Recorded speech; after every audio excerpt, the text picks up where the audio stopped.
Hello friends, welcome to Cryptocurrency Master Classes with Nkool Marwadi. So today in this master class we will study the art of crypto investing.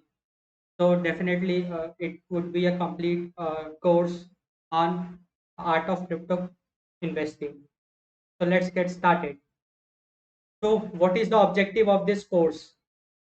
So this course will guide you to increase your chances of successfully investing in cryptocurrencies and making good money out of them.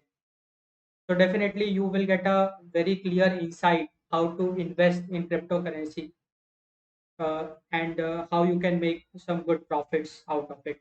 And you will get a complete overview of crypto investing from this course.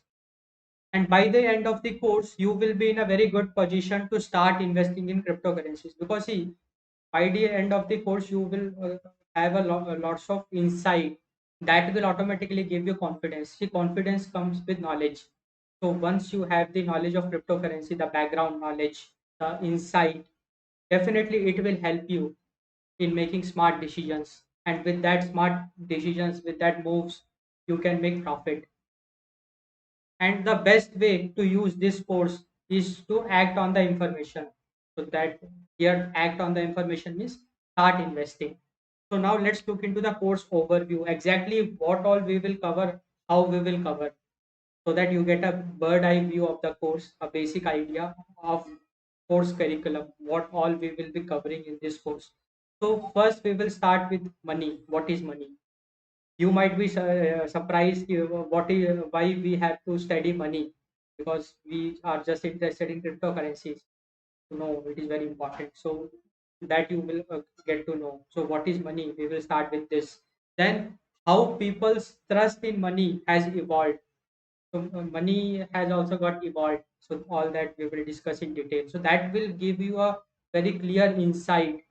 Then we will be discussing about fiat money. What is fiat money? Paper currency, which we use, the dollar, the note, that we call as paper currency. Then we will be discussing digitizing money, that is online money. So in today's era, you all are mainly dependent on online money. You are doing transactions online. You are doing online shopping. So no involvement of cash or paper money. So that is digitizing money. And digitizing money has got its own challenges in terms of security. So that all we will discuss in detail. Then we will be discussing challenges posed by a centralized monetary system. So in today's world, if we talk about world, all the powers, including United States of America, Japan, Germany, all the powers, they are centralized, and centralized monetary system has its own disadvantages. Very important fact we have to discuss. See, all these very important points are related to crypto market. You will get an idea during the course how what is the link between all this and the crypto. Then we will be discussing about gold and silver. So so you might be investing in gold. So gold is definitely a lucrative investing option, gold and silver. So we will be discussing about gold and silver, and also uh, can the prices of gold and silver be manipulated? Very important, because this will give us an idea about manipulating cryptocurrencies, manipulating the prices of bitcoins and all that. So that's why everything is linked, and it is going to be a very detailed course, and definitely you will get a very clear understanding of all the stuff. uh, yeah, and we will also be discussing about naked short selling. So what is this short selling, what is this naked short selling, that we will be discussing. And also we will be discussing, is cryptocurrency ruling the financial markets in the current at this point of time? What is the position of the cryptocurrency? How much market the cryptocurrencies has captured in the financial markets? So very interesting analysis we will be doing. Then also we will be discussing brief history of cryptocurrencies, how cryptocurrency got evolved, how it all got started, and the future of cryptocurrency is very important. Because see, if we are investing in any commodity or in any resource, its future is will decide your profits, your return on investment. So future of cryptocurrencies we will discuss in detail. Then why cryptocurrency works, very interesting analysis we will be doing. Then we will be discussing how to store your cryptocurrency safely. So let us suppose you did investment in cryptocurrency. So you will get coins. So how you can save the coins safely so that you are protected from the hackers. Let us suppose you did a very big investment of thousands of dollars and your coins got stolen away by the hacker. So all that stuff should not happen. So we are covering that aspect also, how to store your cryptocurrency safely. And we will be discussing, is Bitcoin dead? So there are lots of speculations, there are rumors that Bitcoin has got dark future. Bitcoin is just a bubble, so that bubble has already got burst. So we will discuss in detail about all those rumors about the future of the Bitcoin. Then we will be discussing the last three, that you can say call it as chapters. So last three chapters or topics that will be very essential in terms of crypto investing. So first we will be discussing about the term hodling. So hodling means investing without worry. So we will discuss in detail.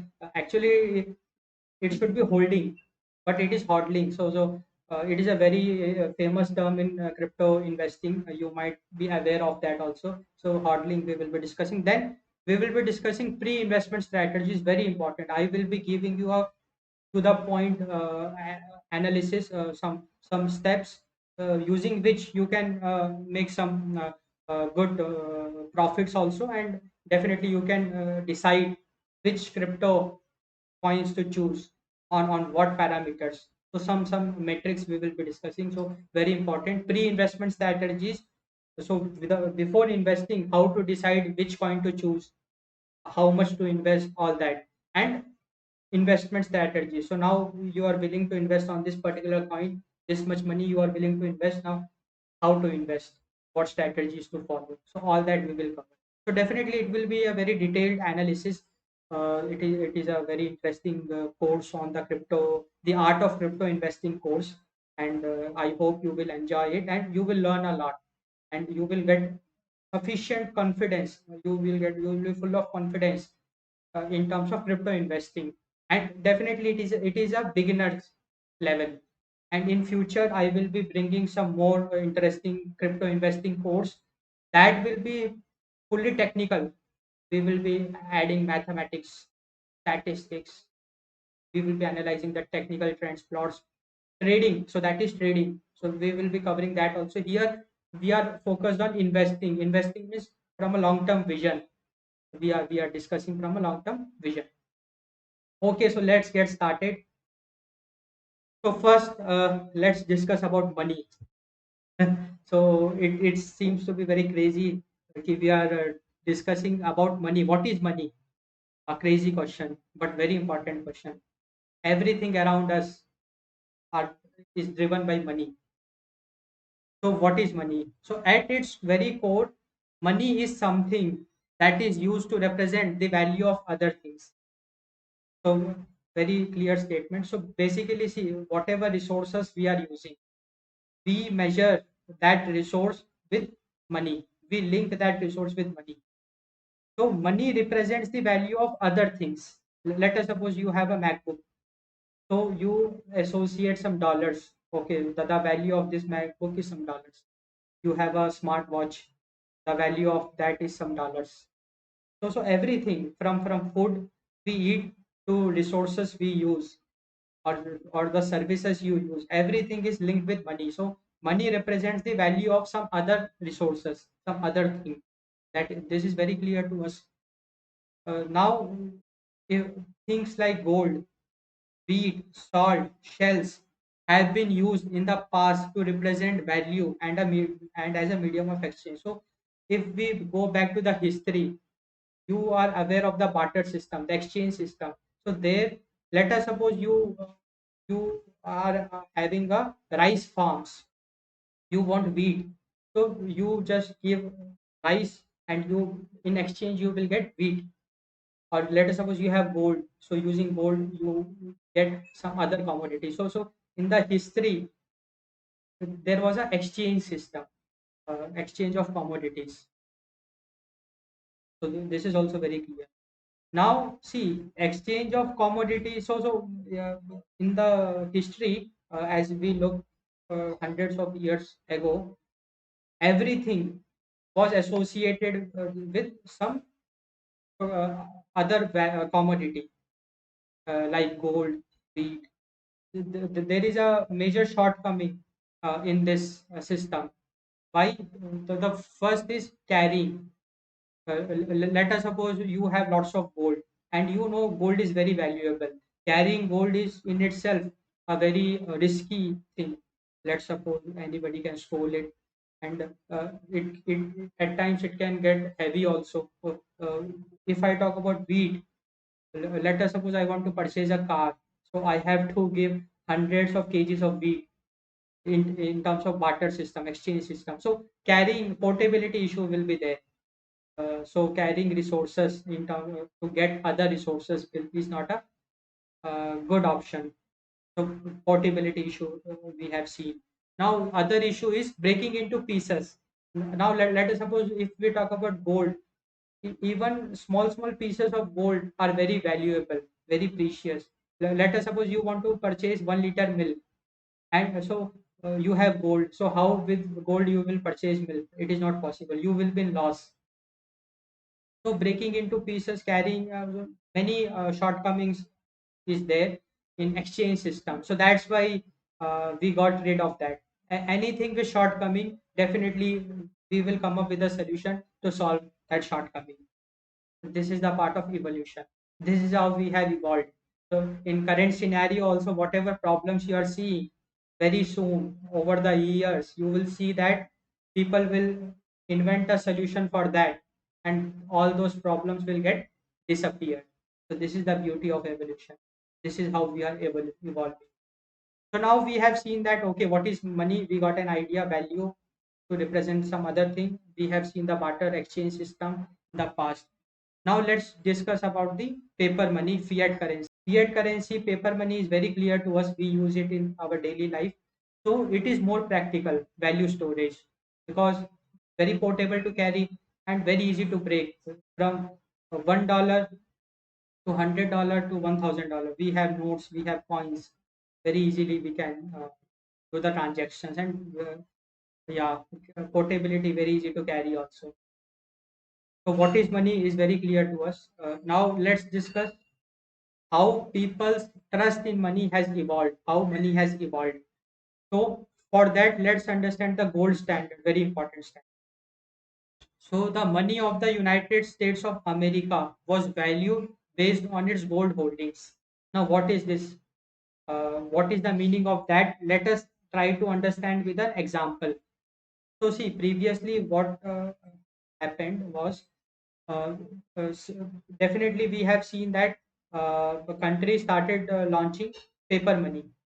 Now, how paper money got invented, what standards it followed, what procedures, what protocols it followed, we are discussing that. So, let us take a one scenario.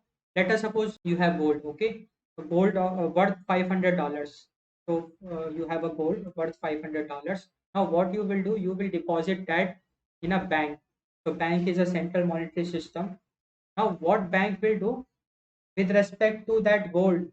It will give you some certificates or bills. So bill, you can call it some paper proof.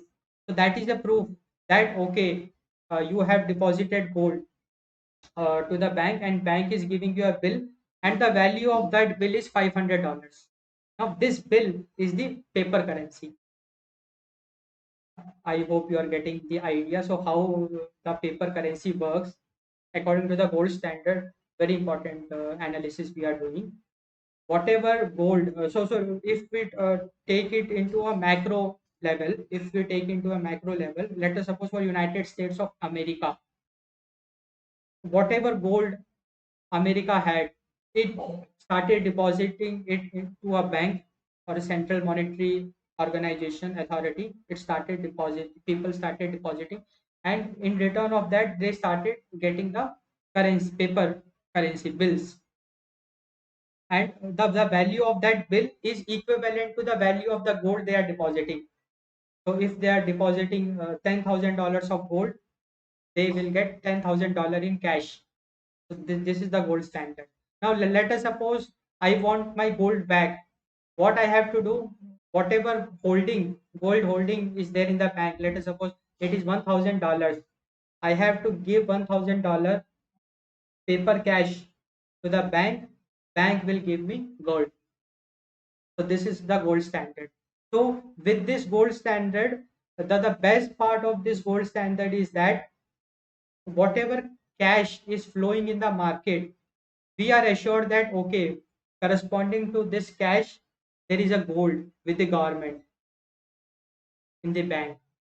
So this is the gold standard. So you got an idea how that paper currency got evolved, came into picture, because the main difficulty with paper currency was assigning value, because it is just a paper. So how you can assign value to a paper? How you can say that okay, this is $5, this is $10?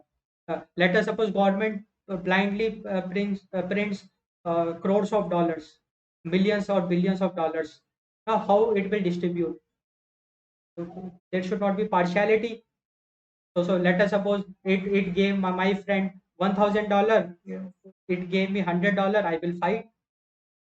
So to resolve the distribution, so this standard played a very crucial role, and it is a very transparent standard. As you can see that whatever gold I am depositing, on the basis of that I am getting the cash. So no partiality, nothing. So in this way, paper money came into picture. In the evolution, the main point which we can focus is the shift in trust. Now the shift in trust has been shifted from something to someone. Now instead of believing on gold, people have to believe on government, because their precious holdings is with the government. So this is shifting in trust. So with time, the macro economy has changed. So definitely we are evolving, and with time, the macroeconomy has changed drastically. How it has changed? The link connecting the value of the United States dollar to the value of the gold was cut. So it was a blunder. So as you can see from the statement, the link between the gold and the dollar was cut. What it means? It means now governments started printing money blindly. So they started doing that. So there is no real underlying asset of worth behind the value of the dollar or other currencies. So now, at in this current period of time, at this current moment, whatever dollars we have in the entire world, just consider the all the dollars. We can't say that corresponding to that dollar we have gold holding. So because the link is cut. So this is a blunder. Because the macroeconomy has evolved to such an extent that people became greedy. They became so greedy that they blindly just started printing dollars. Not dollars, you just consider all the currencies, Indian rupees, or any currency you can consider. Yeah, so people just governments just started blindly printing the money. So so in terms of evolution, we see how from the exchange system we got into the paper currency, and we saw the gold standard, very ideal standard, very nice, and how we see how with some greed, people just started blindly printing money, and hence they cut the link connecting the value of currency with the gold. Yes. Now let's move forward. Yes. Now let's discuss in detail about paper currency. You got an idea, but yeah, let us dig more deeper into paper currency. We call it as fiat money. So here there is a very important term, that is legal tender. You might have heard legal tender a lot. Legal tenders. Okay, legal tender. Now, what is this legal tender? So, paper currency is a legal tender. Why it is a legal tender? Because it has value only because of its legal status, which is declared by government.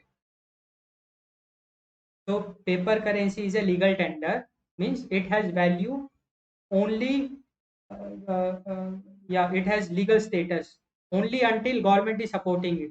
Now, let us suppose government, if government wants, it can cut down the legal status. We have seen in years, we have seen in India demonetization. So, what is demonetization? The government of Indian government just cut down the legal status of 500 rupees and 1000 rupees notes. I think it was 500 rupees notes. So it became useless, just like paper, because legal status cut. So no one is willing to accept it. So let us suppose I have lots of 500 rupees notes. Now, if I want to, if I go to any shopping mall and if I present 500 rupees note, they will just tear it down because it is valueless. It is just a piece of paper because legal status has been revoked. So this is legal tender. So they have to be accepted for payment of goods and services in the respective countries. So this is a shortcoming of paper currency because we are dependent on government when we talk about paper currency. And we have seen because of demonetization, daily wage workers, they faced terrible consequences because there was no cash. People had to means they had to wait for hours in lines to withdraw money from ATMs. So these all consequences people had to face. Now let us discuss some very serious issues of paper currency. Because see, all these we are just building a background. So this background will help us in building confidence on cryptocurrency. So that we will see very soon. Yeah, now let's discuss some serious issues which the paper currency is facing. The first one is these are being centralized and are practically unlimited in quantity. This we have already seen. Governments are just printing money blindly. There is no link between the value of the currency and the value of the gold, and it is centralized. And so we have to trust on somebody. We have to trust on government, and trusting in itself is very risky in this world. In this world, there are probes that we can't even trust our own family members. But don't take it otherwise. I'm just giving you an insight that the world in which we are living, it has become so dangerous, so risky. So how can we trust government? So this is an issue. The second one is there is a central or loan authority that has the power to issue and control its supply. So we have already seen that now government can do whatever it want to do because it has the full control on the supply and the power to issue. Now let us suppose if the system gets hacked, let us suppose the central authority in some way or the other, they get compromised. In this world anything is possible. So as analysts, we should be very open-minded and we should discuss all the tactical scenarios which can take place. So let us suppose the central authority, monetary authority get compromised. Then means all the finance, all the money that is hacked. The system can get hacked because we are dependent on central authority. You just look into Sri Lanka. Sri Lankan economy got collapsed. And you just go through some news.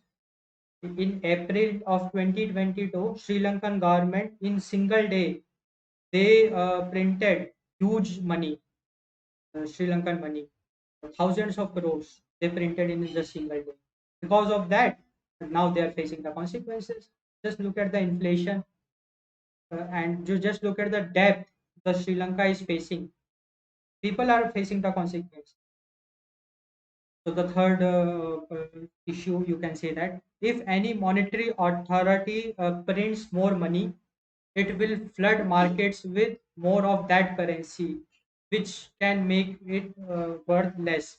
That is, buy less of goods and services. Now, what it means? So, let us suppose any government blindly prints money. Let us suppose Sri Lanka just printed money in just single day, thousands of crores printed. Now, what will happen when more and more money will float in the market? Its value will decrease. See, anything in excess, its value is decreased, and anything which is limited, that is the limited edition, its value automatically gets enhanced. This is a very clear concept. You already know that limited edition thing, people run after it because there is a competition to get the limit. So automatically its value increases. But if anything is there in the market in excess, automatically its value will decrease. So printing more money results in decreasing its value. And when the value of the currency will decrease, so with the same money, its purchasing capacity will decrease. So let us suppose you have 1 lakh Sri Lankan rupee uh, 5 years ago. So with that 1 lakh, you might have you might be able to purchase lots more of things as compared to now with that 1 lakh, because its value has decreased. Purchasing capacity of that money has decreased. So this is a blunder. So basically, if we talk about paper currency, many shortcomings we have seen. The first, uh, it can be printed in unlimited quantity. This is the most important shortcoming of paper currency. Unlimited money you can print, and with that you can see its value will decrease. So if the value purchasing capacity will decrease, the economy will has to suffer. Economy will not flourish. The lifestyle of people will get affected. So this also you can see the blunder and dependence on central authority.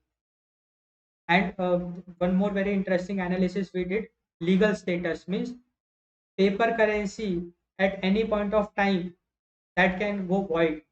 Uh, you might be very happy. Oh, I have lots of rupees. I have lots of dollars. I means I can make a living until my death. Until I am dead, I can make a living. I am financially independent. What kind of financial independence you are talking about? The currency you are using, on the next day itself, the government can just revoke its legal status. So this is a possibility which I am discussing. So this is a very big drawback of paper currency. Now all these factors will motivate us to think about cryptocurrency. How crypto? So these are the problems, the shortcomings we are facing, and we have to look into, okay, can cryptocurrency solve these shortcomings? And if it is so, then definitely it is a very lucrative opportunity to invest in cryptocurrency, because that then it will be the future. So all these analysis we will be doing. Now let us discuss about digitizing money. So what is this digitizing? So as the term digitizing money means online money. So the advent of the internet and establishment of monetary authorities that control and issue money have made the idea of digitizing money. So definitely internet is evolving rapidly from 1990s to 2020, now 2022. So internet, every household is using an internet on mobile. So internet is advancing rapidly, and also we have many monetary authorities. So we have some international monetary authorities also in International Monetary Fund, and we have World Bank. These two factors basically made the idea of digitizing money. So yeah. So what is digitizing money? Online money. Online currencies which monetary authorities can track who owns how much. Very important. So see, this is also very interesting analysis you should make. If I talk about paper currency, online money is also a paper currency only, because or you can call it fiat money, digital version of fiat money. Now see, in terms of this uh, fiat money, monetary agencies, authorities can track each and every move. They have a complete record of how much money an individual is holding, who owns how much. All that data they have. Now, so what is the drawback with this? Let us suppose that that database gets hacked, that the data gets into the wrong hands. Now they can create a mess from that data because they have all the information. Okay, this person is holding this much, this transaction, all the details. In the United States, paying in cash is looked upon as unconventional or even suspicious in some cases. So, online money has become so general, it has become a part of our daily life.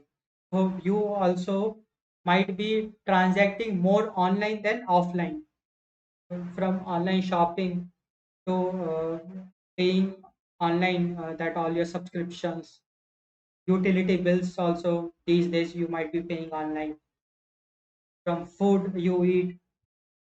So majority of things you basically pay online. So online money has become a part of our daily life. So you can see the evolution of money. So first we started with the gold, then that exchange system, then paper currency. Now we have a digital version of that paper currency.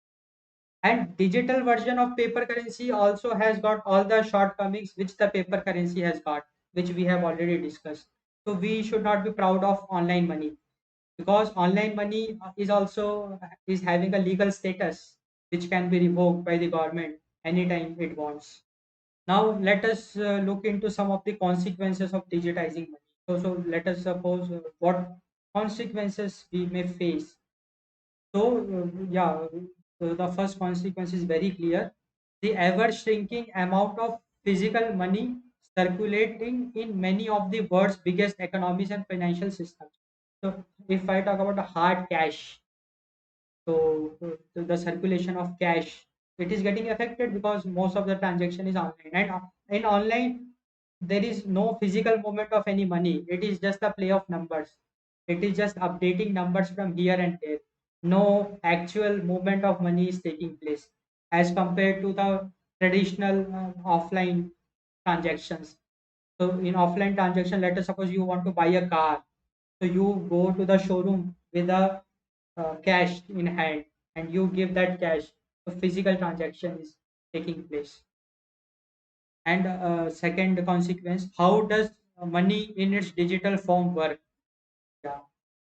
So basically, see, making money online, that currency online, digital money in itself is having challenge of security challenges. It's prone to get attacked because we have seen it's just a play of numbers. Let us suppose I just update those numbers. As if any hacker is able to play with that number, if anyhow, he can become a millionaire, billionaire in just a day. So all these possibilities digital money opens up. The third consequence is what systems are in place to prevent double spending of money. So double spending of money is a very interesting problem. We will be seeing it. So just to give you an idea, in double spending, you pay more what you're supposed to pay. So let us suppose you have to pay $100, you are paying $200, because so the double spending is a glitch in centralized systems. So there are ways also which we are already using to deal with double spending problems. Now let us look into centralization. So you got a you already have a very clear understanding of centralization. In centralization, the power to control is with a group of people that we call as government. So, what is a government? Group of people controlling the country. They are elected representatives. So, yeah. So let's look into the centralization. So there is only one party responsible for keeping records of financial transactions under a particular system, keeping track of who owns how much and what. So, see, centralization itself is a problem. On one side, we talk about democracy. What kind of democracy we are talking about? See, you have given power to a group of people. Let us suppose that group of people get compromised in any way. We have to be very open minded. Let us suppose system gets hacked, that group of people gets compromised in any way. Then you can imagine the consequences of that. And what kind of democracy we are talking about when policies only those group of people are making, because ultimately real democracy will be when every single person will participate in making policies. He will be able to vote for the policies. That will be the real democracy, and that is possible only through blockchain. No centralization. So centralization is a shortcoming which we have to deal. I think in coming years you will see that uh, the democracy, the way the constitution works, all this will get updated, and all this will move towards decentralization. And yeah, second point, let us discuss. Everyone who transacts under such systems has an account which has a specific ledger under which all transactions and balances are recorded and maintained. So we are definitely in centralized system. We all are using centralized system for transactions, for managing money. So it has an account. So everybody has a bank account. You have, I have. Everybody has a bank account. So, and that bank account also has a ledger. So ledger means it is, you can call it as an account book. So, or every credit and debit gets registered in the ledger. So whatever transactions we are doing, we can't transact directly. We are transacting via bank account. Let us suppose my friend is in Australia. Now I have to give him money. I have to send him money. How I will do that? In the current scenario, I will transfer to his bank account. There will be a transaction. Okay, I deposited this much money to this. So that transaction gets recorded in the ledger. So this is how we deal. So there is a dependence on bank account. A bank. Now let us suppose I did let us suppose I am an entrepreneur. I'm running a company. Now I have to do crores of transactions to any other company situated in Australia. What I will do? I will transfer that money to the bank account. Now let us suppose that bank get collapsed. That bank got hacked. That bank got compromised. Then what? Then who will be responsible for the losses which I will bear? So there are many scams you might have seen. You just look into the 2008 financial crisis of United States of America. Due to that mortgage, you might be aware. You just look into some scams, the Punjab National Bank scams, Yes Bank scams in India. Yeah. So now ultimately people have to face the consequence, and this is a shortcoming of the system which we are discussing. And the third point which we are discussing, trust. Everyone trusts systems of financial institutions to keep accurate records of our balances. Very important point. We are trusting to keep record, and these institutions in turn trust their computer systems. So let me open your mind so you will be shocked. Let us just assume this scenario. You are very happy. Okay, you have lots of money in your account. you are feeling okay, I am financially independent. Now the next day, it's just a play of numbers, and everything is recorded in computer systems which are prone to attacks. Let us suppose you had some zeros, and uh, some zeros got cut down by some hacking or some bugs in the computer system. Then what? Then your account balance, it will show with 20 less. Anything is possible. I am just discussing the shortcomings which is possible, and as smart, yeah, and we have to be prepared for all these shortcomings, because we are living in an age where we are talking about cyber war. You have seen COVID-19. We have all experienced COVID. What massive damage it did to the entire world. What if we have cyber war? What will happen to bank accounts? Anything can happen. So definitely we need a solution very fast. We need that rapidly, because Russia attacked Ukraine. So openly it attacked in front of the world. So anything can happen. Let us suppose the world is exposed to a cyber war, and cyber war means war with digital systems. So these computer systems, if they get hacked by the cyber in the cyber war, so what will happen to the economy, the finances of the countries? So definitely we need a solution for that. We need a system in place that helps us in overcoming the dependency on central authorities. We have to eliminate the central authorities from the picture. We need complete independence, complete freedom, complete decentralization. This is the need of the hour. If not now, then when?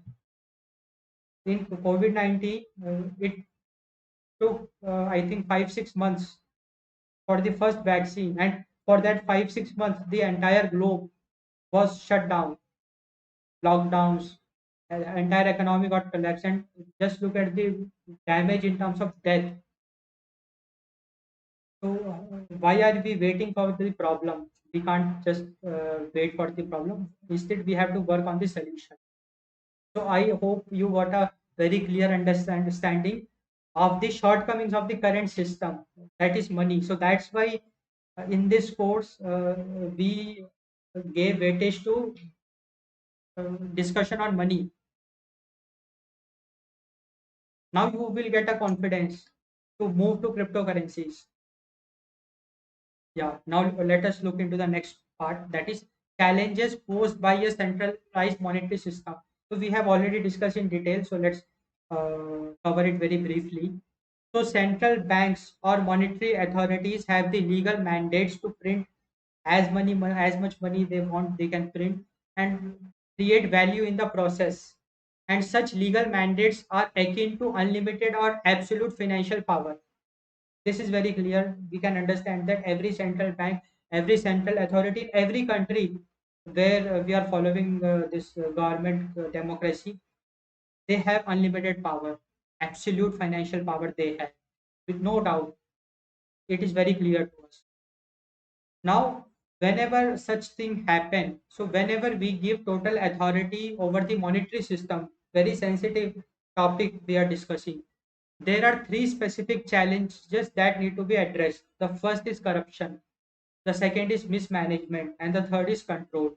Now let's discuss in detail about all these three: corruption, mismanagement, and control. Now, corruption, very common problem. We all see that central authority. Let us suppose the main person responsible to direct the central authority, if he gets corrupt, if he is a corrupt, then what? Then what? People have to face the consequences. Country has to face the consequences. This is a possibility which can arise to this corruption. Then mismanagement. So when government acts against interest of people they govern. So definitely in many instances government makes move that is against the welfare of the people. For example, Russia attacked Ukraine. No, no, what is the point of attacking? So because of that, Russia faced so much sanctions. You are already, because of that sanctions, people are facing the consequences. Now with this move, Ukraine, the citizens of Ukraine, they had to uh, leave their country. They had to face the consequences. And Russians are also facing the consequences, and the world is also facing some consequences because economy got disturbed. So this is also a very mismanagement. And one more example of mismanagement, you are already aware of the way United States Monetary Authority, that I am talking about the 2008 financial crisis. So the way United States Monetary Authorities, the central agencies, they allowed major financial institutions to issue credit linked notes to financial derivatives with mortgages that have very high default risk, which corrupt credit rating agencies have rated as investment grade. So we all are aware of the financial crisis, and if you dig deep into the financial crisis, if you study, you will see that uh, mismanagement was the main reason for the financial crisis, and mismanagement by the central agencies, the government, and the third Sri Lanka. Printing of money without proper consideration of the deflationary effects of such actions. So we have already seen in April 2022, Sri Lankan government just printed money blindly. Thousands of crores they just printed, because of which, see, Sri Lanka was already in a debt. Its economy was collapsing. It was in trouble. Now after floating such a large amount of cash in the market, what happened? The value of the money, the Sri Lankan money, got decreased. The purchasing capacity got decreased, because of which things became more expensive. Inflation got high, and people are facing the consequences. So mismanagement we have discussed. Now the control. Now see, in centralized systems, we saw that uh, there is a control over the entire system, and the control is in hands of some people, some individuals. They are the elected representatives. And let's take one case study. Because governments have the legal mandate to control the money supply, they also have the authority to control your money in ways that can prove to be very unfavorable or unjust to you. Example, freezing your bank accounts, revoking the legal tender status of currency.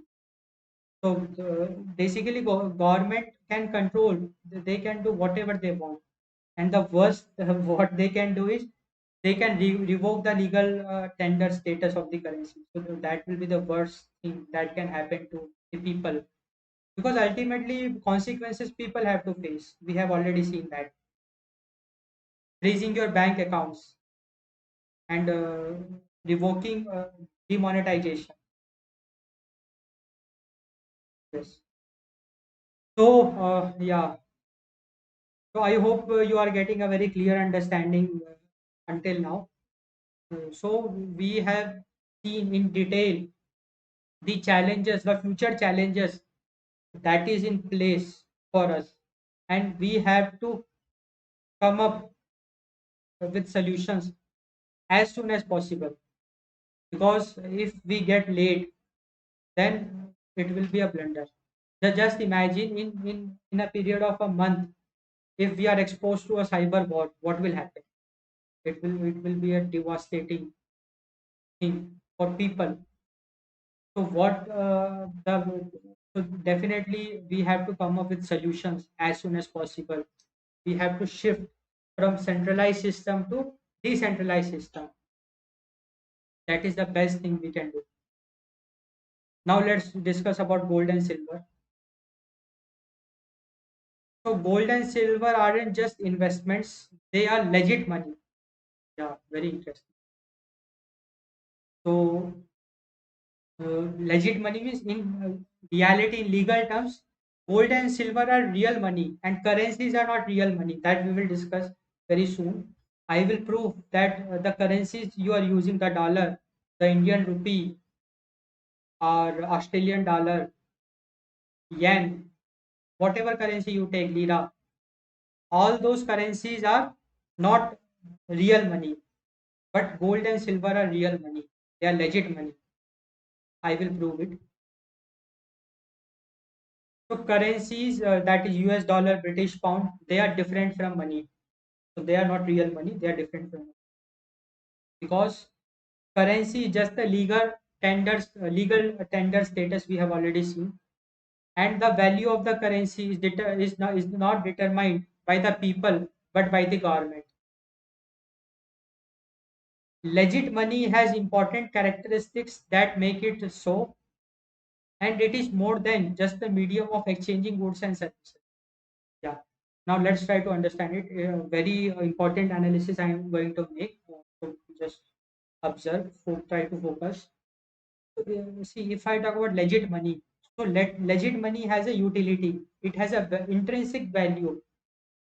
Means uh, somebody other, some other entity can't assign its value. For example, if I talk about gold and silver, it's intrinsic from thousands of years from the evolution. Gold and silver has got its own value. Now why gold and silver is so expensive, so valuable? The first thing is, uh, it is durable. It does not get rusted. Then what? Let us suppose I am carrying generation of gold in my heritage, my grandfather. So if I go back thousands of years, the gold which we had thousands of years ago, the same gold, let us suppose I am carrying, that is the thing we are doing, because gold does not get rusted. It is durable for thousands of years. Okay, so this is clear to us, that the gold we can carry. But why gold is expensive? Because of its utility, intrinsic value. So what intrinsic value gold is providing? Gold is used in manufacturing some specific things which can be manufactured only using gold. In watches you see gold, all the ornaments you wear. So gold has become a fashion statement, or it has utility in manufacturing, and many utilities it has. So it is a resource, because if you talk about coal is a resource. We derive energy from that. So just take a coal and just take a black stone. So black stone you will throw away, no use. But coal is of use, utility. So now no entity can assign value for the coal. It has got its own intrinsic value. But if I talk about money, that currency, US dollar, British pound, so we assign value because currency has no utility. It's just a piece of paper. It has got a legal status because of government. The day government revoke the legal status, it will become a piece of paper. So currency has no utility, and some external entities decide the value of the currency. I think very sharp, deep observation I have made. I hope you got a very clear picture of the difference between the currency and the legit money, that is gold and silver. Yes.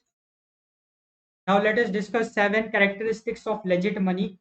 A very important analysis we are doing. So the first one is durability. We have already seen that. So now see, wheat and salt are not legit money, because wheat is perishable. It can get destroyed after some time, and salt also.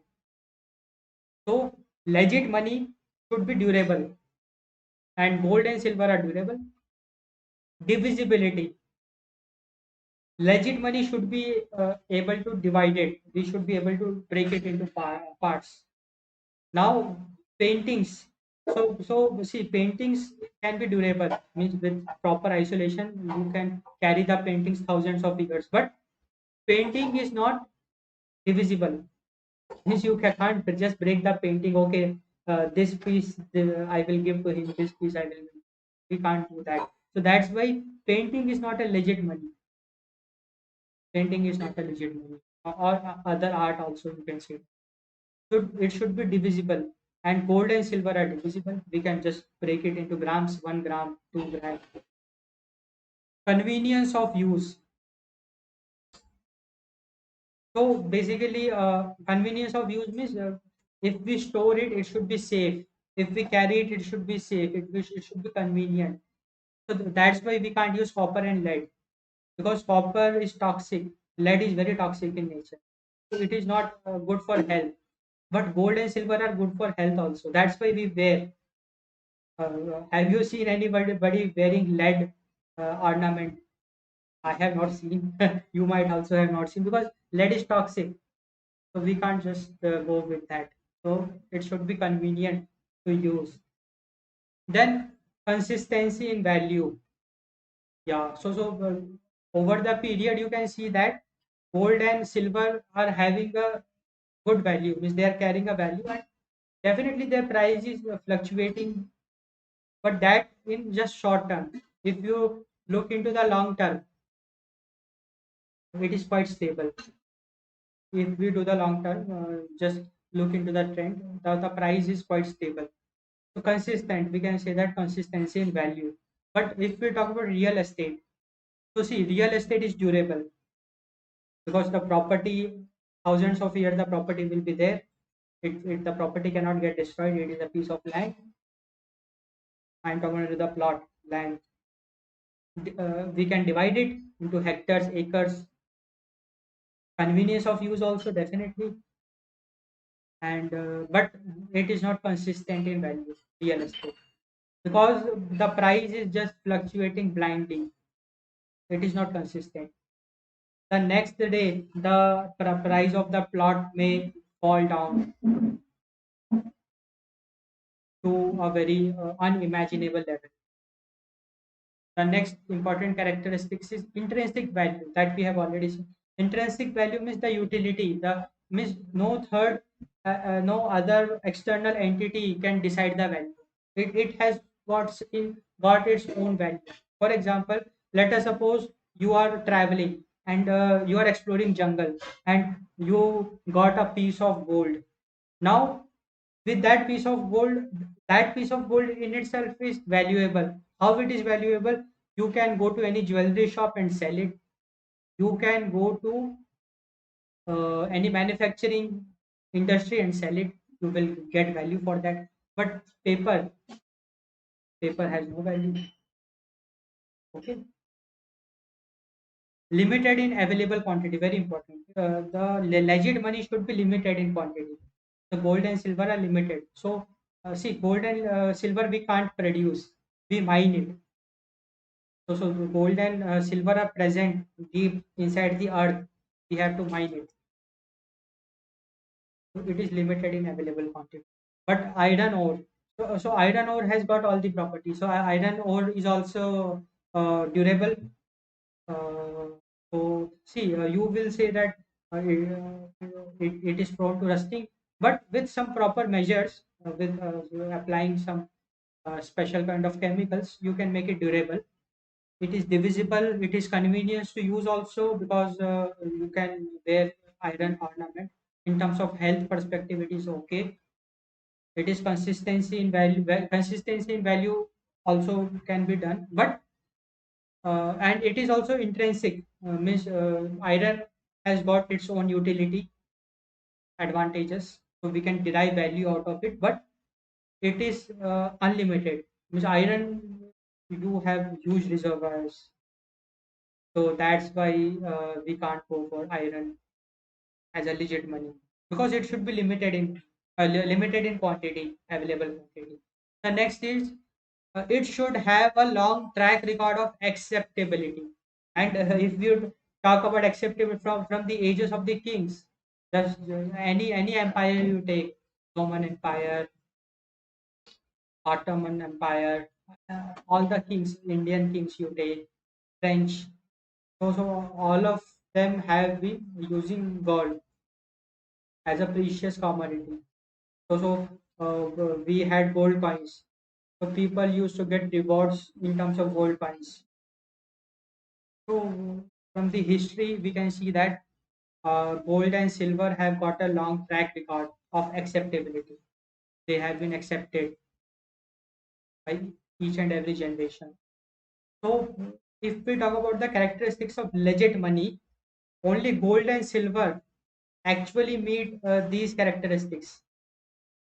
So gold and silver are legit money, and unfortunately, the currency we use, the dollar, the Indian rupee, they are not legit money.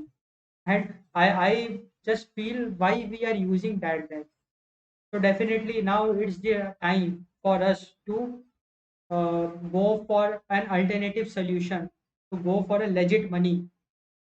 Because how can we be dependent on something which is not legit money itself? So this you also should think about this, and we have to work on this, solving this problem. Great. Okay. Now, so gold and silver we have seen in detail about gold and silver. Now, very important observation we have to make. So that is, can the prices of gold and silver be manipulated? Very interesting analysis we are doing. So the United States Securities and Exchange Commission defines manipulation as any intentional act whose purpose is to trick investors by artificially controlling the market for a specific asset, and it includes activities like quote rigging and voluminous trades that are meant to paint a deceptive impression of demand for a particular asset and sway market prices in traders' favor. So basically, manipulation, you can see that controlling the prices of gold and silver, manipulation. So using some tricks or some techniques, we can create a false demand image.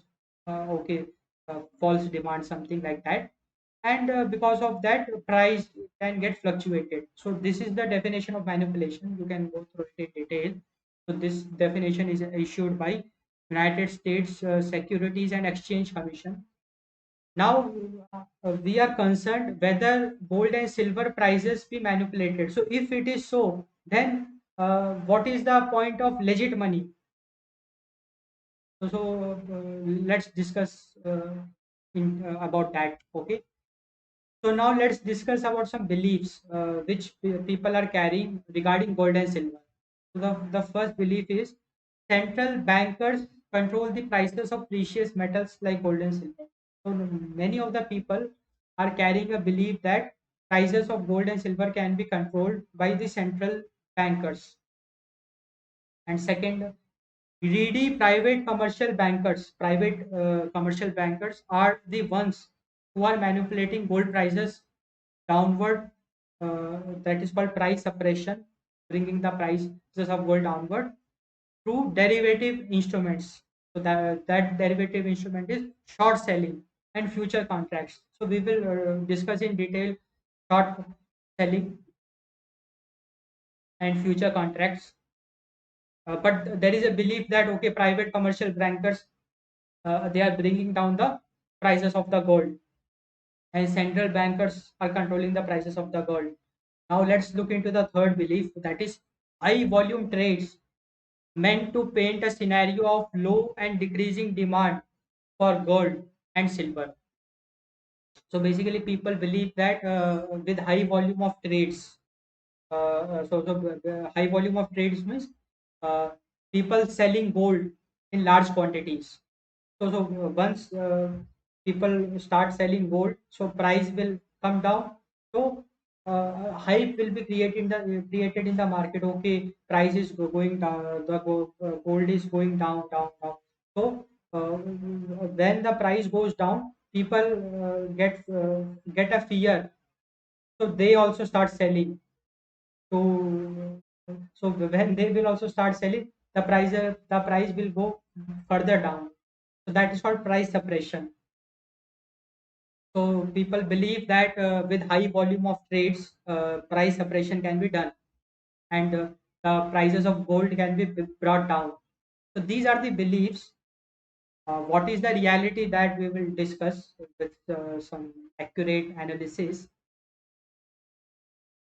So see, if we look into these beliefs, so these beliefs seems plausible at first glance. So at first glance, we also can believe it. We also can say that okay, these beliefs are correct because of some valid observations. Let's look into that observations. So these observations can make us believe that okay, these beliefs are correct. Yeah, this is happening. So the first observation is certain governments fixed prices of gold for decades. So for decades, the prices of gold are fixed from a long term perspective. Means certain governments have fixed the prices of gold. It means so if the government is fixing the prices of the gold, it means government is controlling the gold. So this is a belief. It seems to be true. The second observation is the London gold pool suppressed its prices. So the London gold pool suppressed the prices of the gold. The third observation, very rarely do financial institutions get penalized for gold price manipulation. This is also a very strange observation. In many of the cases, when the financial institution got caught red-handed uh, manipulating the gold prices, they didn't got any penalized. They just got some warning, and they were free. So this also gives us a feeling that might be that government and those financial institutes were in collaboration. Something like that can be the scenario. So this also gives us a feeling that okay, gold prices is been manipulated by some financial institutions which have in the background in collaboration with some government or some government representatives, that is called corruption. That might be the scenario. And the fourth observation, price suppression. So price suppression, so see over the period of time when you look into the chart of the gold, you will see that many times its value has gone down.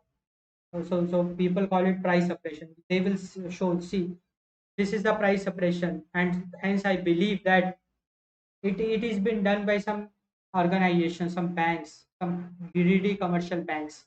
So these are some of the observations which make us believe that okay, gold and silver is been controlled by the government or some private institutions or some commercial banks, something like this. But is it the reality? So fortunately, it is not the reality. Gold prices of gold and silver can't be manipulated. How I can say that? So I have some with some deep analysis, we can prove that okay, gold and silver can't be manipulated. So now let's try to understand that. Check out academic papers on the subject, and you will find that no compelling evidence for the case of price suppression or manipulation exists. So, if you study academic paper or research paper, so in research paper you will see lots of research paper which are proving that okay, there is no suppression in the prices of gold and silver. Gold and silver prices can't be manipulated. So that we can do. And the second is check out the long term price chart. So if you do the long term analysis of the gold, you will see that from the long term perspective, the prices of the gold are quite stable. You will find a very clear cyclic patterns, and that demonstrates the stability. Now the third analysis, those who want to suppress the price of gold and silver over the long haul simply don't have enough financial resources to do so. So basically, this is a very strong point we have to consider. See, gold and silver is a huge market because gold is a very expensive commodity.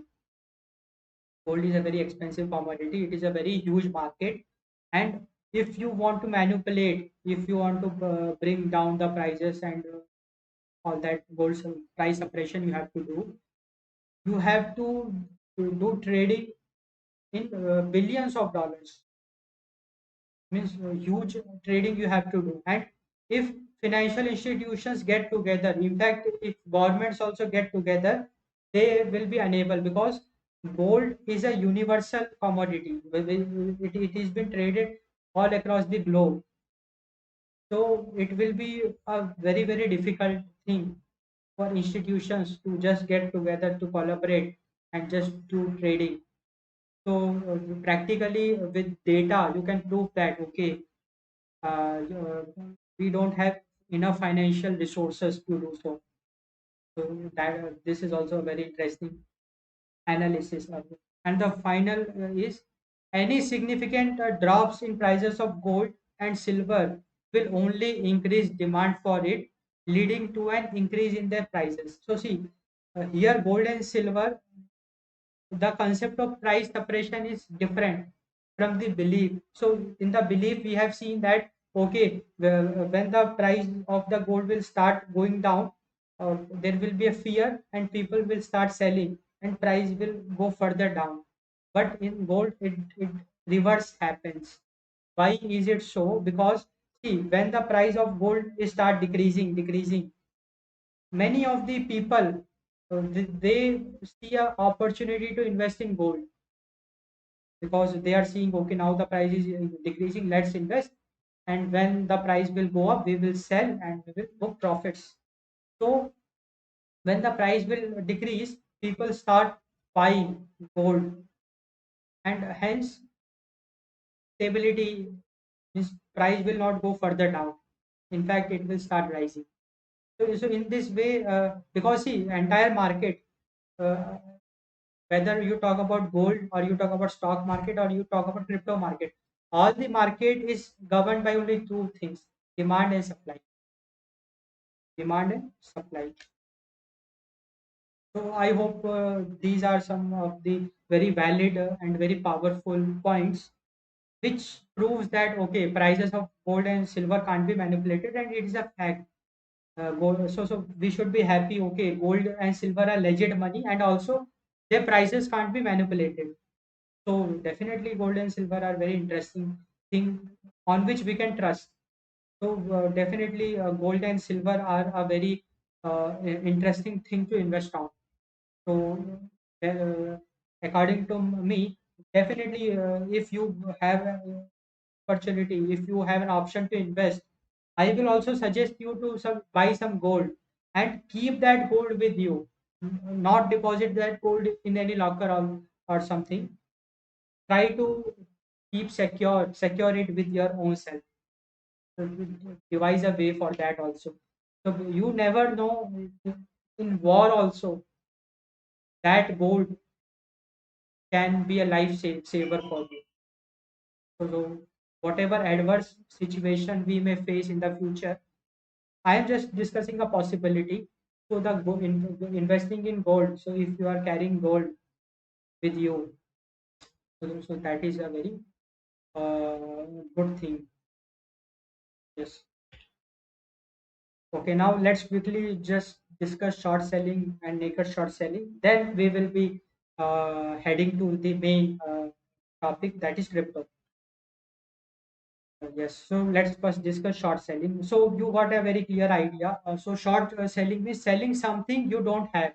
Very interesting. So I don't have, then also I'm selling. So how it is possible? So short selling of gold means you are selling gold you don't have yet. So in short selling, you can borrow others people gold to sell them. So in the derivative market, you already know future and option derivative market. So what we can do, we can borrow some gold from the markets and we can sell it. And uh, later on, we have to buy it. So first we borrowed it, we sold it, and when the price got down, we bought it. So when we bought it, the debt which we were carrying, we just repaid that debt. Let me give an example. For example, I have to sell gold worth $500. So what I will do, I will borrow $500 worth of gold. Now I am indebted, means I have to pay a debt of $500. So how I will pay that debt? I will just pay $500 to that person, and now I have the gold with you. So yeah, so it works something like this short selling. So now you got an idea ki how you can sell gold without having it. So first you borrow it, you sell it, and when the price will come down, you will buy it. When you will buy it, the money you will you will give it to the person from whom you borrowed the gold, and you buy the gold at lower prices. Now when the price of the gold will go high, you will book profit. This is the concept. So this type of short selling is called covered short selling, because you cover yourself. So how you are covering? By repaying. Now the naked short selling, here it is uncovered short selling. You sell gold you don't have, even when you haven't borrowed any to sell yet. Yes. So basically, see, what is the difference between short selling and naked short selling? Naked short selling is uncovered. It means uh, people might get greedy and they borrow that much gold which they can't buy in their lifetime. Because if I talk about borrowing, I can borrow how much, whatever I want. Means there is no limit to borrowing. So let us suppose I borrowed billions of dollars of gold. I am just giving an example. Now, who the hell will give me billions of dollars of gold? So that is not practically possible. But I am giving an idea. Let us suppose you borrowed billions of dollars of gold. Now, do you have the capacity? Do you have enough cash flow or enough funds to even buy that much gold? No. So that is naked short selling. So in naked short selling, you borrow that much gold which you don't have the capacity to buy. So what will happen? You are already indebted. So whatever you borrow, you are indebted. Now you can't repay back. So when you will can't repay back, that will be the default. You will become a defaulter, and you may face legal actions, legal consequences. So naked short selling is very risky for any trader, and naked short selling can put any trader who does it at high risk of not being able to deliver the gold bullions. I hope it is very clear to you. And now let's discuss this one more very interesting topic, that is gold price suppression is unrealistic. So we have already seen. So now let us look into some more points. Then we are very much confident. Okay, gold price can't be manipulated. So if the number of naked short sellers and their naked short positions were that significant, so see, there is a logic that with short selling we can bring the price of the gold down. So how is it possible? So see, what you can do. Uh, Let us suppose lots of people started borrowing money and borrowing gold, and they just started selling. So when they will start selling, so when there is lots of selling of gold in the market, the price of the gold will decrease. When the price of the gold will decrease, so that is called price suppression. So with naked short selling or short selling, price suppression can be done. So it is a belief, but it is a myth. So let's just break that myth. So let us suppose there is a lot of naked short selling in the market. So definitely, due to which there should be a drop in the prices of the gold, because people are selling. Fear will be created in the market. People will start selling the gold. The price will go down. Now, drop in prices would be such a huge that people will also start buying. So that is called reciprocal effect. We have already seen that reciprocal spike in demand for. So that's why naked short selling does not work for gold, because gold is a very precious commodity. I am interested in gold, for example. I am waiting for an opportunity. Let the price drop. I will buy some gold for you. So whenever the price will drop, more and more people will attack. Okay, I want it. I want it. So automatically the price will rise. So it is not possible to bring down the price by short selling or naked shorts. It is just a rubbish idea. It is a belief, false belief. It is a myth. Yeah. Now see, uh, until now we have prepared a base to get into the crypto, because crypto is the next big thing. We will so now, since all your base is clear, you got a clear background. Okay, at the present moment, what is happening, the world we are living in, how, what shortcomings we are living with, what blunders we can face in the future. So all the background we have prepared until now. Now the next part of the course will be, we will be discussing about crypto, and definitely so it will be very interesting for you. So first let's discuss, is cryptocurrency ruling financial markets? So what is the hold of cryptocurrency in the financial market?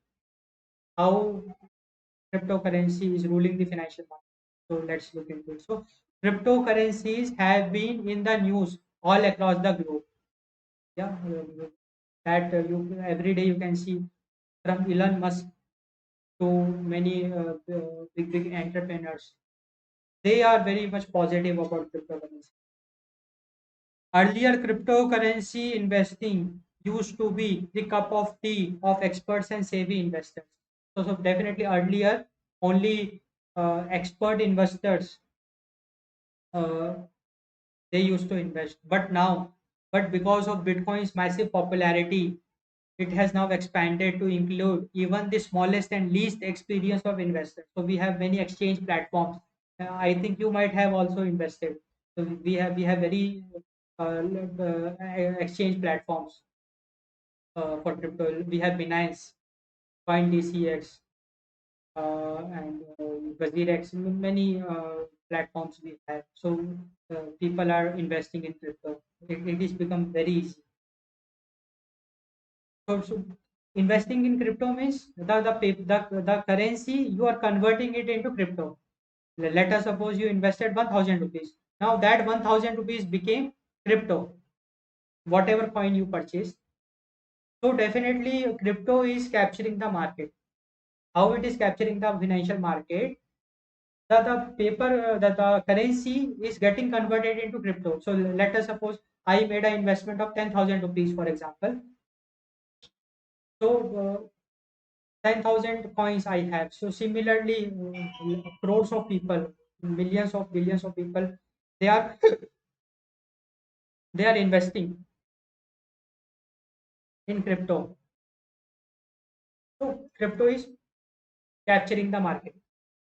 So the total market cap is it is exceeding $100 billion. $100 billion is a very big number. It is more than 8 lakh crores Indian rupees. So it is a very big market. So crypto has already I am talking about the entire, not Bitcoin. I am talking about the entire crypto, all the coins. So market capitalization you can see $100 billion, and in coming years it will expand, and it might be that very soon you will see that in coming years crypto will replace currency. So why it should happen, all that we will discuss with some logic. So total market capitalization is increasing for crypto. Yeah. Now let's look into the brief history of cryptocurrencies. So now, so see, we have already seen that okay, crypto is roaring the financial market. It is capturing the financial market now. But how it all got started? Brief history of cryptocurrency. So it all got started with DigiCash. So in 1990s, American cryptographer David Chaum created DigiCash in Netherlands. first kind of online money. So DigiCash was the first kind of online money, and it was an extension of RSA encryption algorithm. So DigiCash became so popular during that days that Microsoft Corporation tried to buy it for $180 million with the intention of placing DigiCash on every computer in the world that ran on the Windows operating system. So Windows operating system has got some inbuilt applications of Microsoft. We have Microsoft Office, we have Paint, we have some games, we have media player. So all these bundle we already get with Windows operating system. So Microsoft planned, okay, let's try DigiCash also. So it tried buying, but Chom rejected the offer, and in 1998, DigiCash went bankrupt.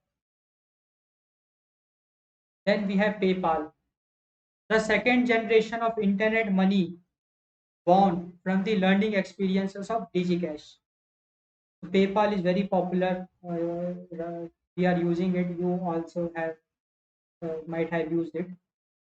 So PayPal was able to give its user the ability to transfer money to and from merchants and buyers using a seamless peer-to-peer money transfer system on the web browser platform. So see what is PayPal, why it became so popular. So using internet, using web browser, we can transfer money peer-to-peer.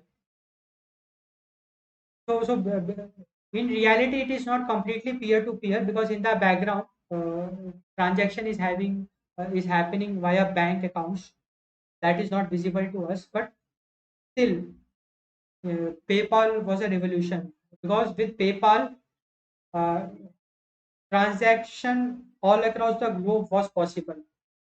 Let us suppose you want to sell your services to Australia, you can do that. Because in order to sell services, you should be able to receive payment. So with PayPal, you can receive payment from any part of the world. So that is possible. So that's why PayPal became so popular. With a web browser, with internet, you can do the exchange of money transactions you can do peer to peer. Very easily you can do that. That's why PayPal became very popular. Next only to credit cards. So just after credit card, PayPal became the most popular means by which to transact online. And not just international payments, but domestic payments also. PayPal support domestic payments also. Then we had eGold. So eGold tried to walk on the same path as PayPal. So eGold, as the name suggests, it is more of gold.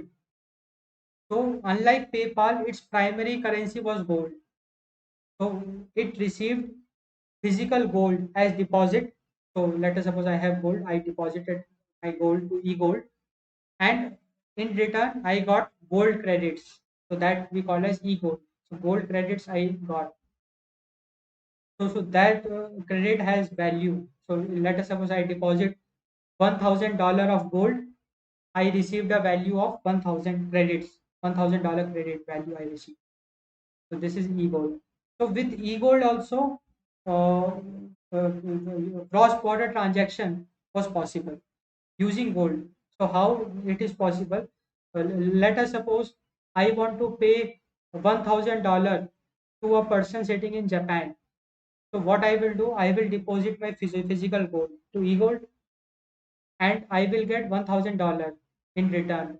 And using e-gold itself, I can transfer that credit to the person sitting in Japan. So he got $1,000 credit.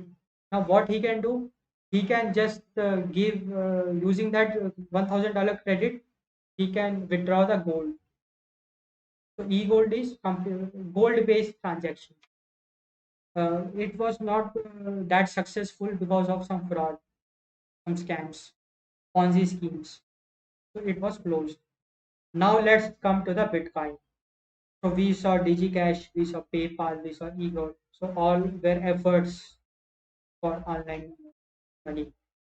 Now we have Bitcoin. So 2008 US financial crisis, we already know that. It led to the emergence of blockchain. So in 2009, Satoshi Nakamoto published a white paper containing source code technology and concept of blockchain and Bitcoin. The blockchain naturally challenges all the conventional online data management protocols of that time, that is the centralized system. It openly challenges, which includes centralization of data. Today, there are more than 6 million units of Bitcoin that are circulating in the digital financial system, and these have a total market capitalization of around $50 billion. So, out of $100 billion, we just saw total market cap of crypto, $50 billion is occupied by Bitcoin itself. So, huge market Bitcoin is holding, and 16 million units is already circulating. So in total, 21 million units of bitcoins can be produced. So it's a number 21 million, and 16 million units is already floating. So 5 million units is yet to be produced. Some economic powerhouse countries like Australia, Canada, Japan have already began regulating bitcoins through tax and legal measures. Then we have Ethereum. So we had Bitcoin. Bitcoin is blockchain. So with the emergence of blockchain, we have the emergence of Bitcoin. Then after Bitcoin, we had Ethereum. So second biggest and most established cryptocurrency is Ethereum, commonly referred to as Ether. Ether was created in late 2013 by Vitalik Buterin and publicly launched in July 2015. Its market capitalization has already exceeded $30 billion. So out of $100 billion, $50 billion is for Bitcoin, $30 billion is for Ethereum, and rest $20 billion is for other altcoins. And because of its open source nature, Ether has made it possible for a lot of startup companies to create their own cryptocurrencies on its platform. Now let's look into some features of Ethereum. So as we have seen, it is an open source blockchain platform. So Ethereum is open source, means free to use, and its source code is available. A collection of programming languages upon which other blockchain applications can be built. So Ethereum has got a concept of smart contracts. So smart contracts are some programming logic, some code. So you can deploy smart contracts. So some logic you can run on Ethereum platform, Ethereum blockchain, and using which you can make some interesting decentralized applications. So that's why Ethereum became very popular. Startups can deploy their decentralized applications on Ethereum platform using smart contracts. The Ethereum virtual machine and smart contracts we have already seen. Now let's look into the Ethereum popularity. Ethereum is very popular. Its trademark Enterprise Ethereum Alliance. So there is an Enterprise Ethereum Alliance trademark. So what it is a group of international and cutting edge businesses that both use and assist the Ethereum platform. It's a basically a community, international community. So yes, its technological advantages over all other blockchain platforms. We have smart contracts, many advantages we have. It's relatively developer community, huge developer community we have for Ethereum. It's relatively easy development, so very easily we can develop. So these are some of the factors because of which Ethereum is so popular. Then we have altcoins. So what are altcoins? Apart from this Bitcoin, Ethereum, all other coins we call as altcoins or alternative coins. So today there are more than 1,000 cryptocurrencies in the digital financial systems. 1,000 cryptocurrencies. They have been transacted internationally, which include Ripple, Litecoin, Monero, Dogecoin. Many have more than 1,000. So all those are altcoins, alternative coins. And if you combine, so we have already seen $20 billion market cap belongs to all, and $20 billion is also a very, very big number. So crypto market is diverse market, and you have got lots of opportunities. So every coin can turn out to be a gold in the coming years. Gold and silver are only two things, gold, silver. But crypto coins, we can have thousands of golds and silvers in terms of, so that can be possible in the coming years. Because market capitalization of $100 billion is a very big number, and it's just the beginning. In the coming years, this market cap will increase. So now let's discuss a very important topic, the future of cryptocurrencies. So definitely there are lots of speculations, rumors, you might have heard also. There are many people, they are telling that cryptocurrency is a fraud, it is short-lived, it is a bubble, it will burst. So many myths are revolving around cryptocurrency, and definitely people are confused about the future of cryptocurrencies. So what exactly we can see if we talk about cryptocurrency. So now let's discuss with some proper analysis about the future of cryptocurrencies. So cryptocurrency can disrupt trade and finance. Definitely, because you will very soon come to know the power of cryptocurrency. All the shortcomings which we have discussed, the shortcomings of paper money, the fiat currency, that can be resolved using cryptocurrency. So cryptocurrency can disrupt the way we trade, the entire finance, the crypto. So we can bring the entire finance into a decentralized model. So that is possible with the power of cryptocurrency. We can change the way we will pay, lend money, borrow money, trade, and do banking in future. So definitely see, if anything can solve the problem, then it has a bright future. Because in 1990s, during the invention of this World Wide Web, internet, then World Wide Web, there might be many speculations that World Wide Web, it will steal our data because our computer will be connected to the network. So outsider can peek into my computer, they can just steal away my data. So there were lots of speculations, but we have seen World Wide Web has changed the world. The dot-com revolution, everything went online. Similarly, this cryptocurrency, this blockchain, it will certainly disrupt, because centralization is a big problem. We have already seen it is a very big shortcoming, and blockchain is the solution. Cryptocurrency is the solution. So cryptocurrency has a bright future. Second point, let's look into it. As more cryptocurrency platforms and exchanges start to emerge, more people will be able to use blockchain based applications, which will in turn will make the latter industry grow even more. So definitely we see crypto exchange platform, they are launching like anything. In India, you can see many platforms, CoinSwitch, Kuber, CoinDCX, BuzzRX, many you will see. So these all are crypto exchange platforms. We have Binance.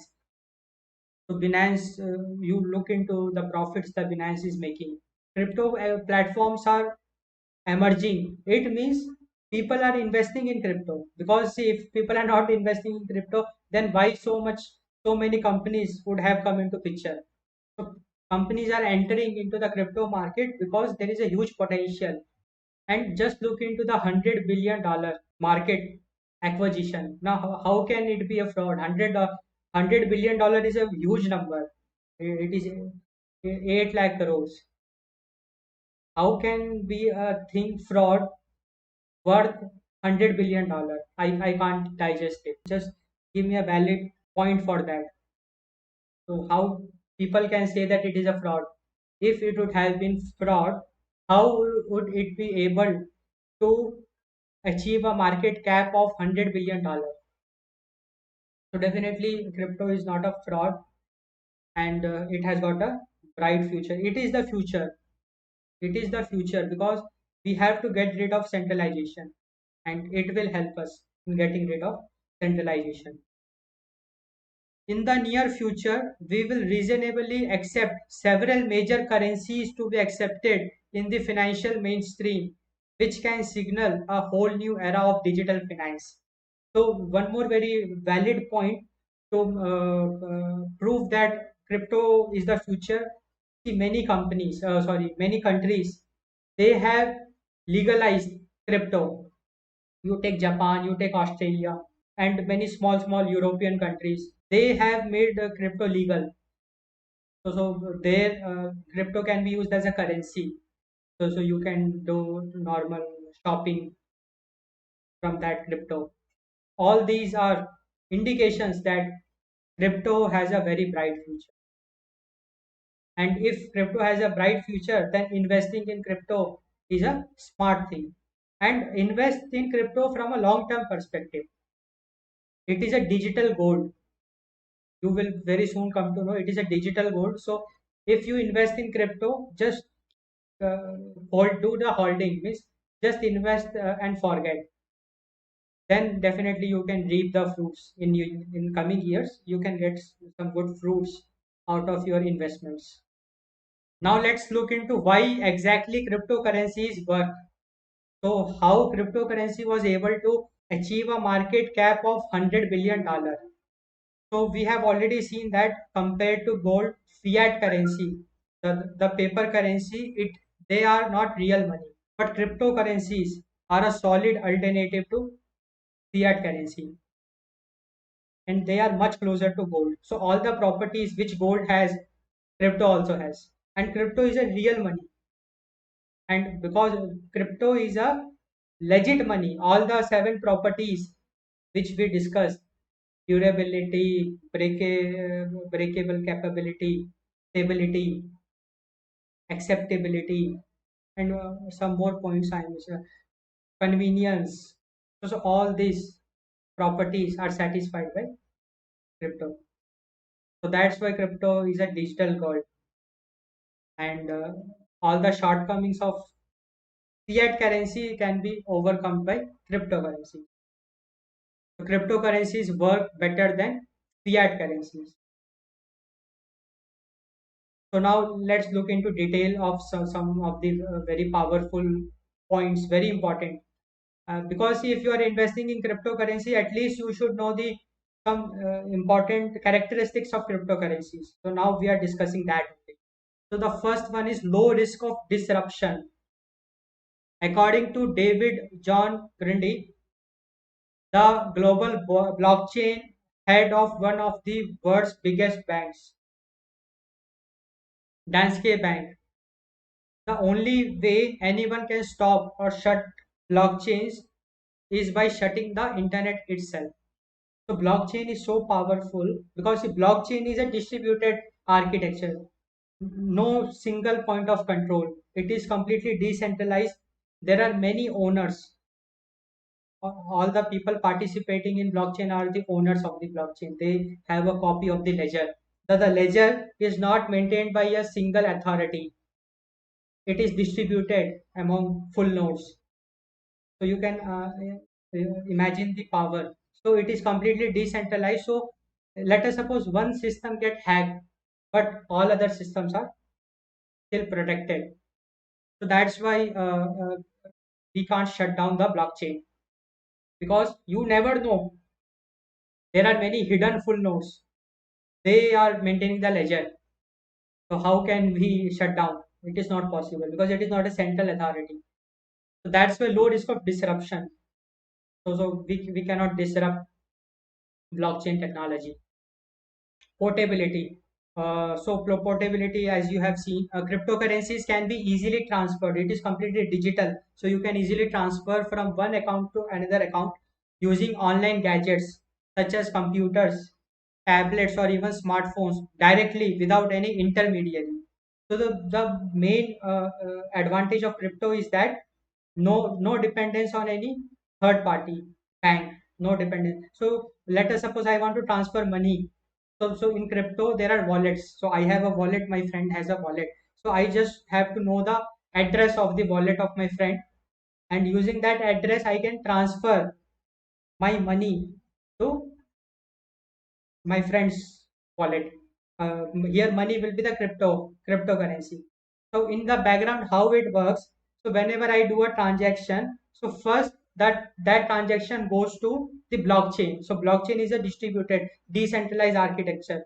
So there, my transaction will get a validation. So once it get validation in the ledger, there will be an entry, this ID, this private key did a transfer of this much coins to this ID. So that transaction gets registered in the blockchain, and that ledger is distributed among multiple full node owners. So that's why that ledger is completely safe. And in blockchain, you know that we cannot tamper the data. Once anything is written, you cannot delete it. So that can we can't do. So that is the power of blockchain. And as you can see, there is no role of bank, because in the fiat currency, bank is validating the transaction, and bank is a central authority which can get compromised. We have seen many scams, bank scams you have seen, but crypto validation is done by the blockchain, and blockchain is decentralized. So that's why crypto is more portable. Cryptocurrencies are stored on the internet. So all the transactions, the ledger. So basically, what is a cryptocurrency? Cryptocurrency is basically SHA 256 encrypted. You can say a key, a data. So every coin is that data. So that data is stored in the internet and in the blockchain. So we can't easily tamper it, and we can't hack it also.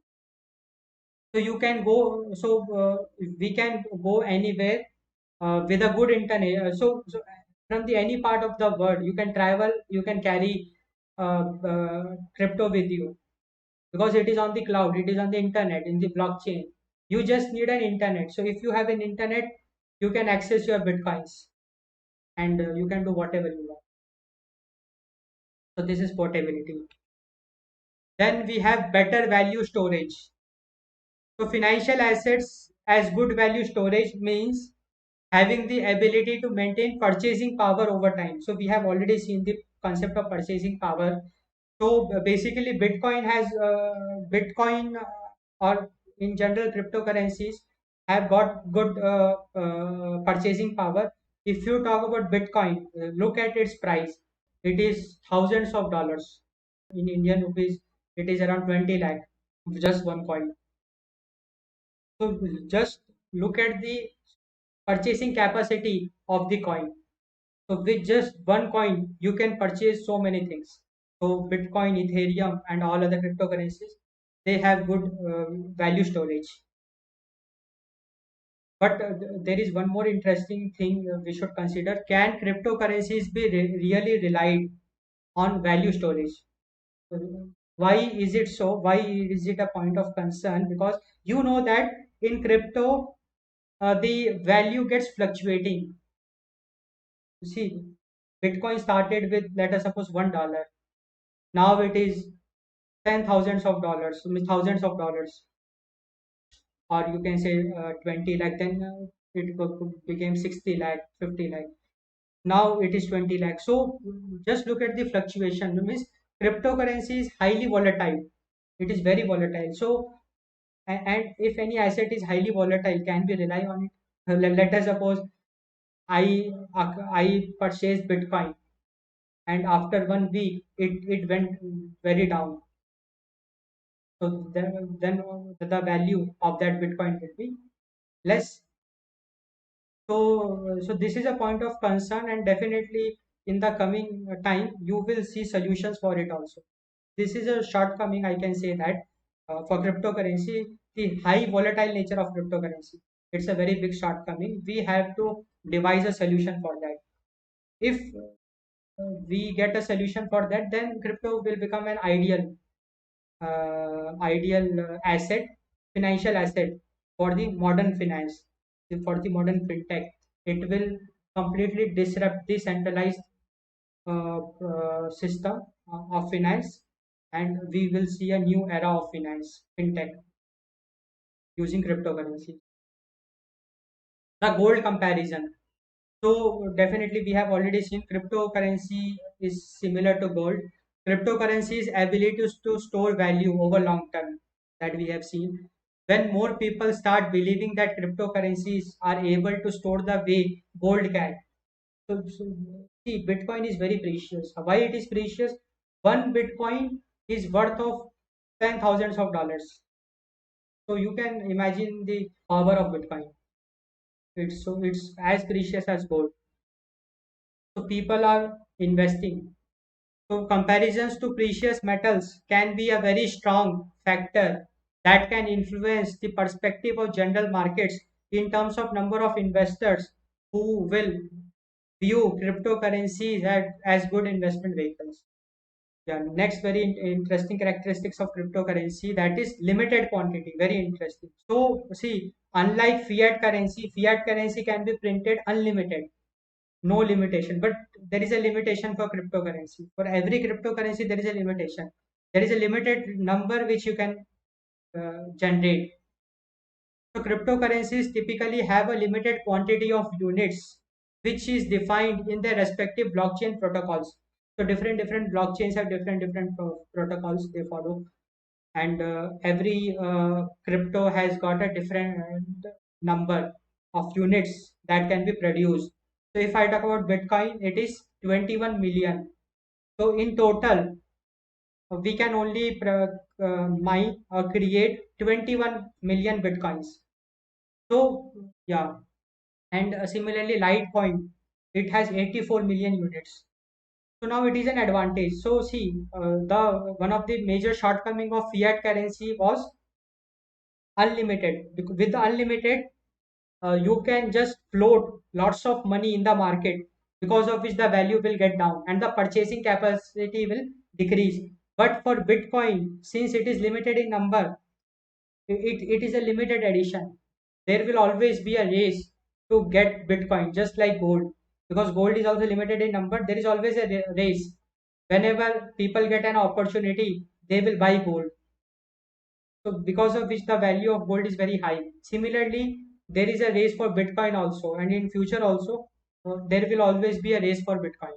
Because of which the value of the Bitcoin will keep on increasing. So as an investor, as investment, you can see this is why. So we should invest in Bitcoin. Why? Because Bitcoin is limited in number. Over the time, people will fight for Bitcoins. So they will be willing to pay any cost. So its value will increase, keep on increasing. Independence from other asset classes. So compared to all other financial asset classes, such as stocks of fiat currencies, whose values fluctuate over time. So they basically, if we talk about stock market or if we talk about fiat currency, so their value is highly dependent on the market sentiments. Market sentiments like central bankers or financial regulators, their policies, monetary policy decisions. But if we talk about crypto, in a general perspective, crypto is highly independent of such market sentiments, because just like gold, crypto is also a global asset. Means the entire world trades, invest in crypto just like gold, and it is autonomy. Because of its autonomy from any monetary authority, precious metals like gold and silver and also crypto are able to withstand price shocks or any market sentiments. So that's why cryptocurrency is independent from other asset classes. Yeah. Now let's look into this. Underlying or intrinsic values. So this we have already seen. What is the meaning of intrinsic values? In itself, it is a utility. Means gold has got its own value.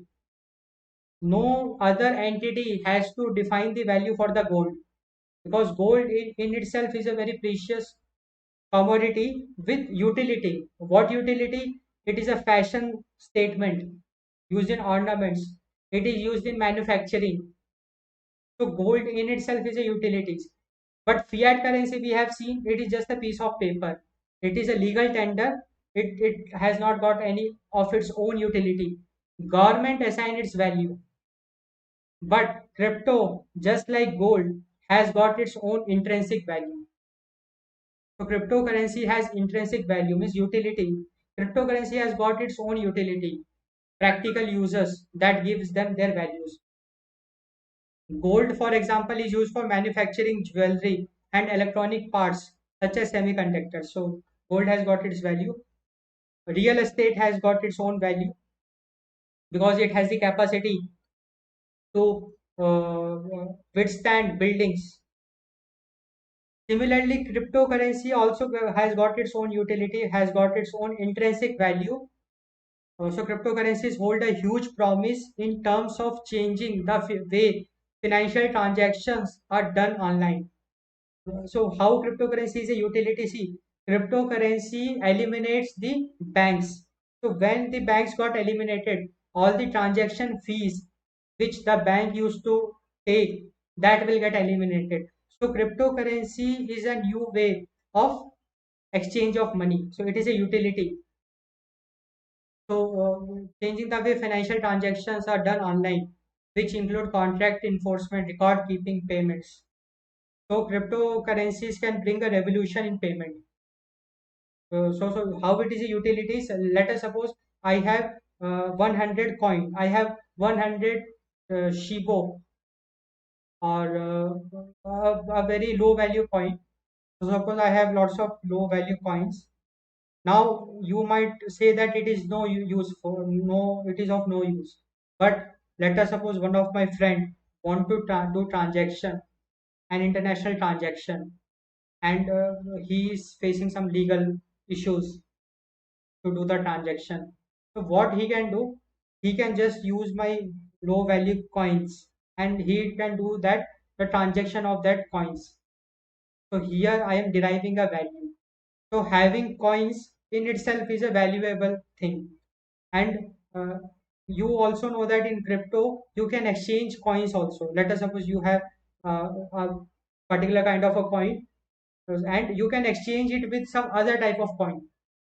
And in later in the coming years you will see that every coin will support its own applications. Means in the near future you will see many decentralized applications that will be using cryptocurrency. So if you want to use that application you have to pay some cryptocurrency. So definitely cryptocurrency in itself is a value utility like gold. So if you are investing in cryptocurrency and if the value came down, so don't be disheartened and never ever try to sell it. If you have the capacity to keep, if you are not, if there is a no urgent need of money, I will personally suggest let the currency be there. Don't just try to take it off, because having coin will always be a fruitful decision in the coming years, because crypto, every cryptocurrency in itself is a, it has got an intrinsic value. It is a utility, and that utility you will very soon see many distributed applications that will be powered by those cryptocurrencies. So that's why the future of cryptocurrency is very bright. And here one more very interesting point I want to make. uh, just like in the fiat currency, we saw that it is a legal tender. Government can just cut it down, so just revoke the legal status, as we have seen in the demonetization. But in crypto, there is no such scenario, because crypto is completely decentralized. And once all the coins get mined, it is distributed all across the world, and no one can just control it. No one just can grab it. It is not possible. Impossible to fake. Very important. So one more very interesting drawback of paper currency is counterfeiting, the duplicate notes, duplicate currency. But crypto, since it is a digital asset, we cannot replicate it. We cannot fake. So impossible to fake. So the blockchain technology in itself is a revolutionary one. in terms of facilitating online transactions and data or record keeping. Being such, it's practically impossible to produce counterfeit versions of it. And as blockchain continues to evolve, it becomes even more impossible if such a term exists to produce fake cryptocurrencies that can be used to buy stuff. So it is very clear to us cryptocurrencies cannot be fake because blockchain itself is a very safe and impossible to control. That we have already seen. It is a decentralized architecture. We have many nodes, full nodes. So the ledger is distributed and 21 million bitcoins will be there in the market in the coming future. Right now, I think it is around 16 million bitcoin. So 16 million bitcoin, it is completely distributed. I am having some, you might be having some. Whether you are having a small bit of it, then also you are occupying a crypto. You are occupying bitcoin. So similarly, bitcoin is completely spread, and now no one can control it. So this is the power of cryptocurrency. Impossible to control. And one more very interesting characteristics: the little guys gets in more. It means, see, cryptocurrency can be broken down into small pieces, and you can invest in such small pieces also. For example, you can buy Bitcoin worth $1. It is possible. You can buy Bitcoin worth 100 rupees. It is possible. So this is also a very interesting characteristics. If you have 1,000 rupees, you can invest in Bitcoin. If you have $100, you can invest in Bitcoin. So there is no hard and fast rule. So that's why little guy gets in more. And one more very interesting characteristics is security. So definitely cryptocurrencies are virtually impossible to rob if you do your homework of using the right kind of storage. Storage will play a role that we will discuss in detail. What kind of storage you should use to secure your cryptocurrency. But if you just leave them in your cryptocurrency exchange account, so if you do carelessness, then definitely your crypto can get hacked also and stolen also, because see, crypto is in the internet, and definitely the coin is registered with the blockchain. But once that coin gets to your wallet, if that coin gets with you, from there anyone can steal it, because it is a private key. It is a key. It is a basically some data hash value, and if I get that hash value and the key, then I will be the owner of that coin. So you have to be very careful regarding the security. Okay, now so let's look into a very important concept, that is how to store your cryptocurrencies safely. We were just discussing about this only. Now let's look into detail exactly what measures you should take in order to store your cryptocurrencies safely. So first let's understand the cryptocurrency wallet. So as we have wallet to keep coins, normal coins or notes, dollars, fiat money. Similarly, we have cryptocurrency wallet to store cryptocurrency. And what is a cryptocurrency? Cryptocurrency is a digital asset. These are some numbers, and we have to store it secure in a very secure manner. So when you store your crypto, so what is a cryptocurrency wallet? Where you store your cryptocurrencies, a digital storage facility of financial assets. So there are two types of crypto wallet. One is hot storage and another one is cold storage. Now let's look into how cryptocurrency storage exactly works. So, so when you buy cryptocurrencies from any particular exchange, so definitely if you want to buy cryptocurrency, you have to sign up, register into any exchange, and from there you will be able to transfer your money, and in return you will get the coin. So this is the process we have to follow. So when you buy cryptocurrencies from any particular exchange, your transaction, so whenever you deposit the money, the transaction is assigned a public key that is linked to the number of units of a cryptocurrencies that you bought. Your cryptocurrency exchange, the platform, it will assign private keys that correspond to your public key. So definitely, whatever transaction we are doing, for that transaction there will be a public key, and whatever coins we will be getting, for that there will be a private key. So we will be have a key pair, private key and public key. Now the private key is very important. So when I will get the coin, along with the coin I will get the private key also. So your private keys are your lifeline to your cryptocurrencies. If any other person gets my private key, he can be the owner of that cryptocurrency which I purchased from the crypto exchange platform. So that's why the private key plays a very important role. And in terms of security, we have to secure the private key.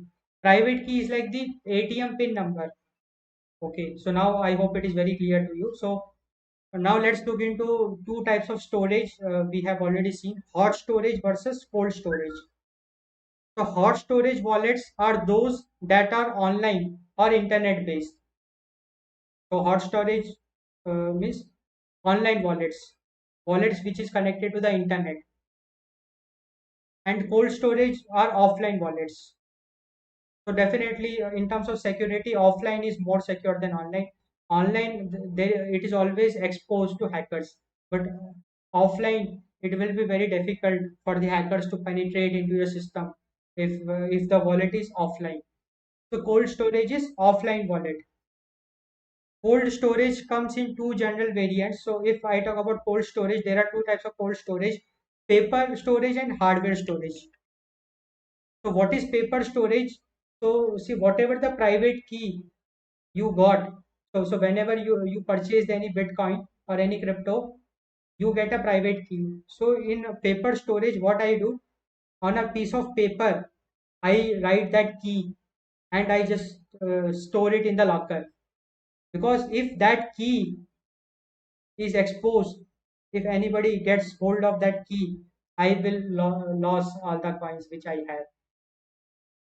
So ultimately, we have to secure our private key. So how you can secure your private key? Either you write it on a paper and store it somewhere safe, or you use any hardware. So that hardware can be a pen drive also, or any dedicated hardware where you just store that key, private key.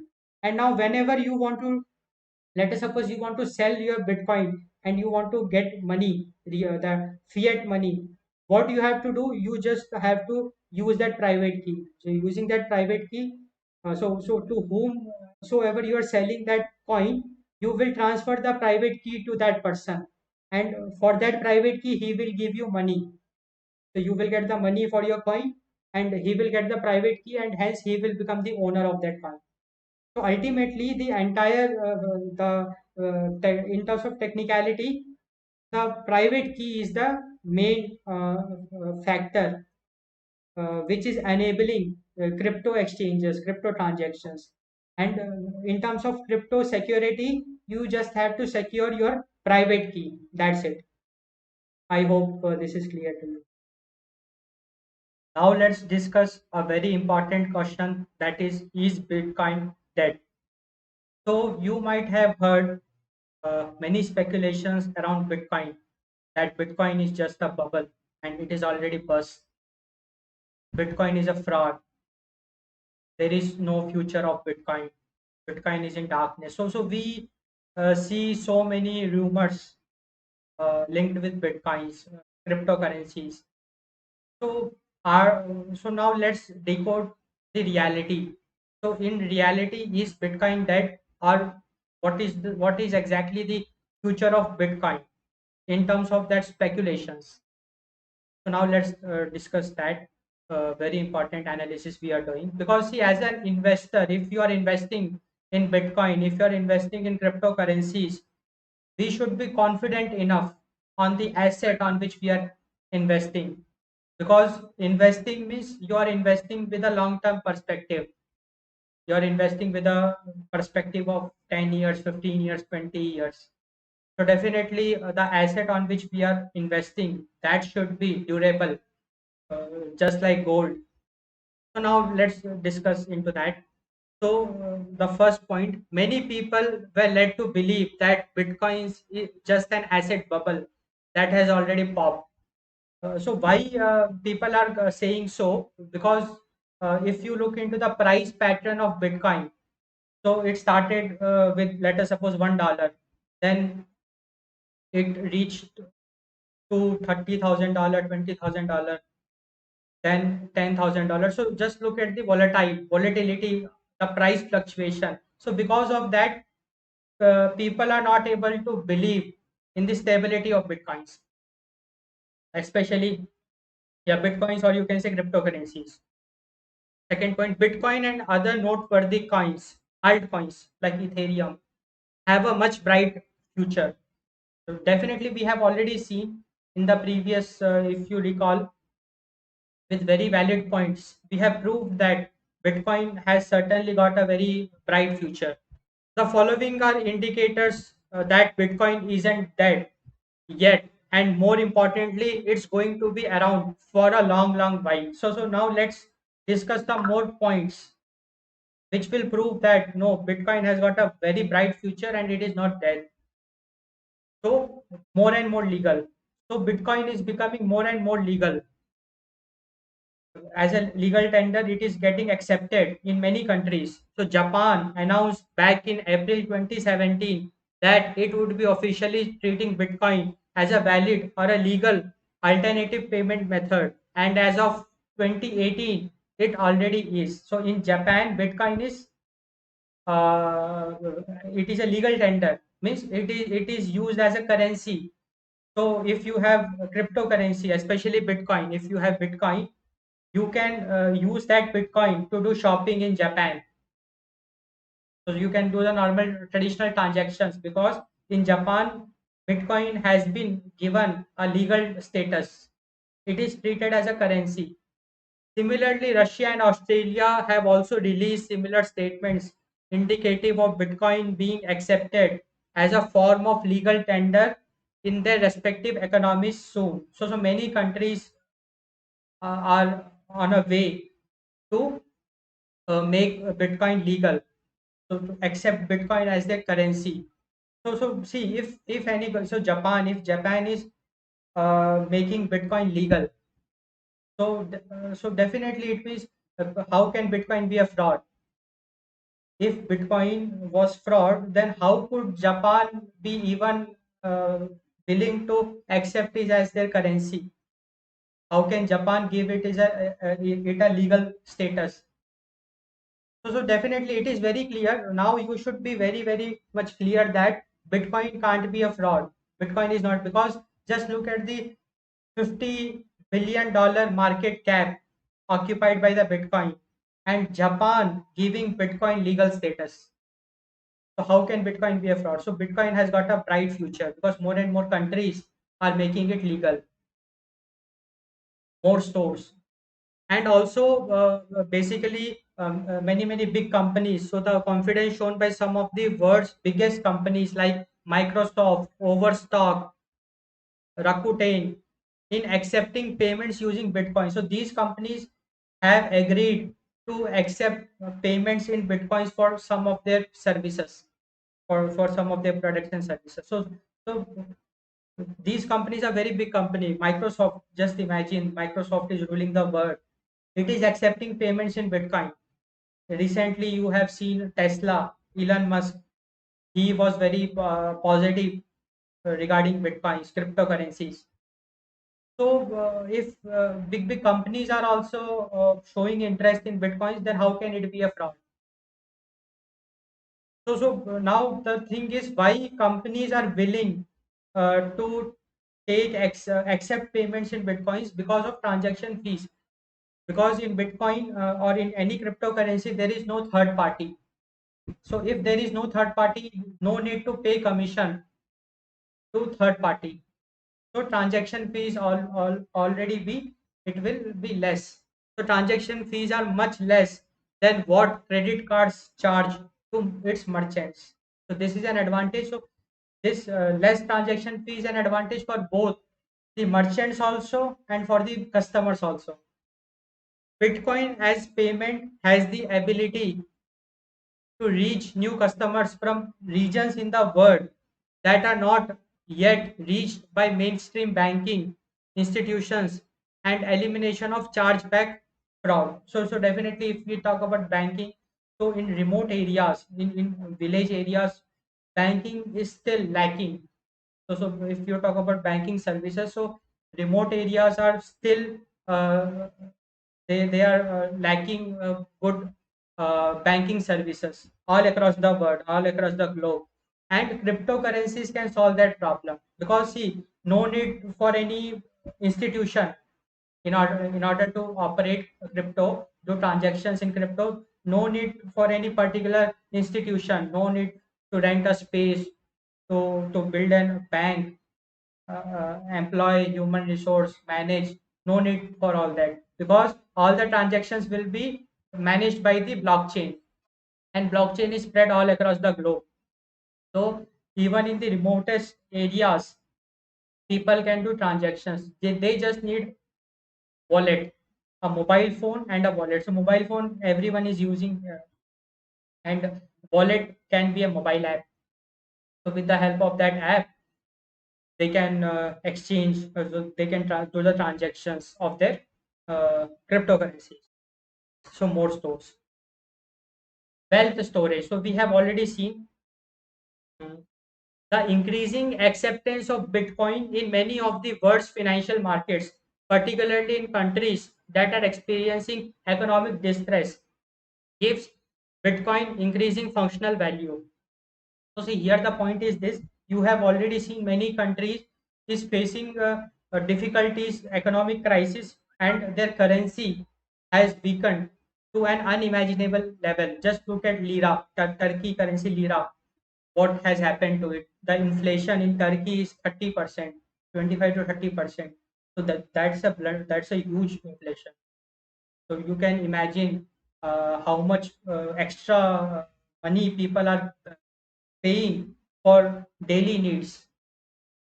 So similarly, just look into Sri Lankan economic crisis. The currency of Sri Lanka, the currency of Turkey, it has completely shaken up. And in such scenarios, Bitcoin is a much better option, because people owning Bitcoin, so they are owning value, because Bitcoin is having a value. So with that value, they can further purchase goods and services, or they can uh, sell Bitcoin for some US dollars, and from US dollars they can do some transactions. So ultimately, Bitcoin has a wealth storage. So yeah, let us look into the second point. In such distressed economy, so here the example we are considering, it is of Bolivia and Venezuela. So their local currencies values continue to deteriorate to an unimaginable level. So their currency has become worthless. So in such scenario, when the currency is worthless, so then how the economy will work, even how the cash flow will be done, how demand and supply will be fulfilled. So in that case, when the currency in itself became worthless, then cryptocurrency is only the option. So definitely cryptocurrency has got a very bright future. In such economies, Bitcoin is becoming more and more accepted as a mode of payment, which means its functional or utility value is increasing. So that we have already seen. Yes. So now we are very much confident that in this course you are learning the art of crypto investing. Now you are pretty much confident that investing in crypto is definitely a profitable decision, and whatever the price of crypto today might be, in future it will definitely rise, because we are living in a world where we can face war also. Just look into the geopolitics. So anything can happen, and the way economies are getting compromised. Look at Myanmar, look at Sri Lanka, Turkey, Kazakhstan. So their governments are collapsing, their economy is collapsing, their countries are facing economic crisis. So in such scenario, cryptocurrency is only the solution which can help the economy to prosper, to flourish. So definitely cryptocurrency has got a very bright future, and whatever the price is in coming years, it will reach to an unimaginable level, because Bitcoin, you know that it is limited in numbers. So people will fight. It is a limited edition. People will fight for Bitcoins. So you can imagine the value it may hit in the future. So regardless of all the analysis, I'm not talking about trading, I'm talking about long term investment. So regardless of all the technical analysis, just with some mere common sense, with some observation, and with some analysis of the world around us, we can say that crypto has got a bright future, and investing in crypto is definitely a smart decision. So now we are pretty much confident. Okay, now we have made a mind. Now we have to invest in cryptocurrency. Now, in the next part of the course, we will be discussing, okay, how we will do that. So we have ample of options to invest. There are thousands of cryptocurrencies. Which currency to choose, how much to invest, how to invest. So all these things we will discuss in detail. Okay, so now let's start with the hodling. So this term might seem you a bit confusing, because hodling, holding, we can understand holding stocks or holding coins, but what is this hodling?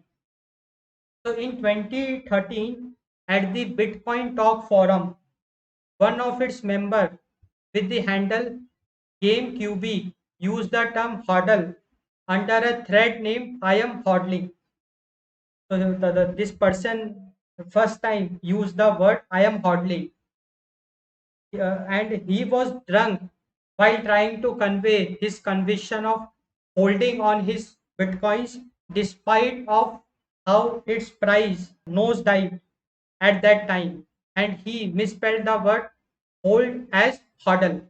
So see, from this it is very clear that so this person basically he was drunk and he was holding crypto, especially bitcoins, and the price went down. Despite of that, he was telling that I am hodling instead of holding. He misspelled I am hodling, and from there, this term hodling became very famous. It went viral, and in crypto, as you might already know, hodling has become a terminology in crypto investing. Many people use this term hodling. So hodling has become very popular in the cryptocurrency industry, to the point that many cryptocurrency traders and investors use it to communicate the idea that they are holding onto their cryptocurrencies regardless of what happens. So hodling means just holding onto the crypto, whatever crypto assets you have, regardless of their price. So that is hodling. And in terms of long term investment, hodling is the key.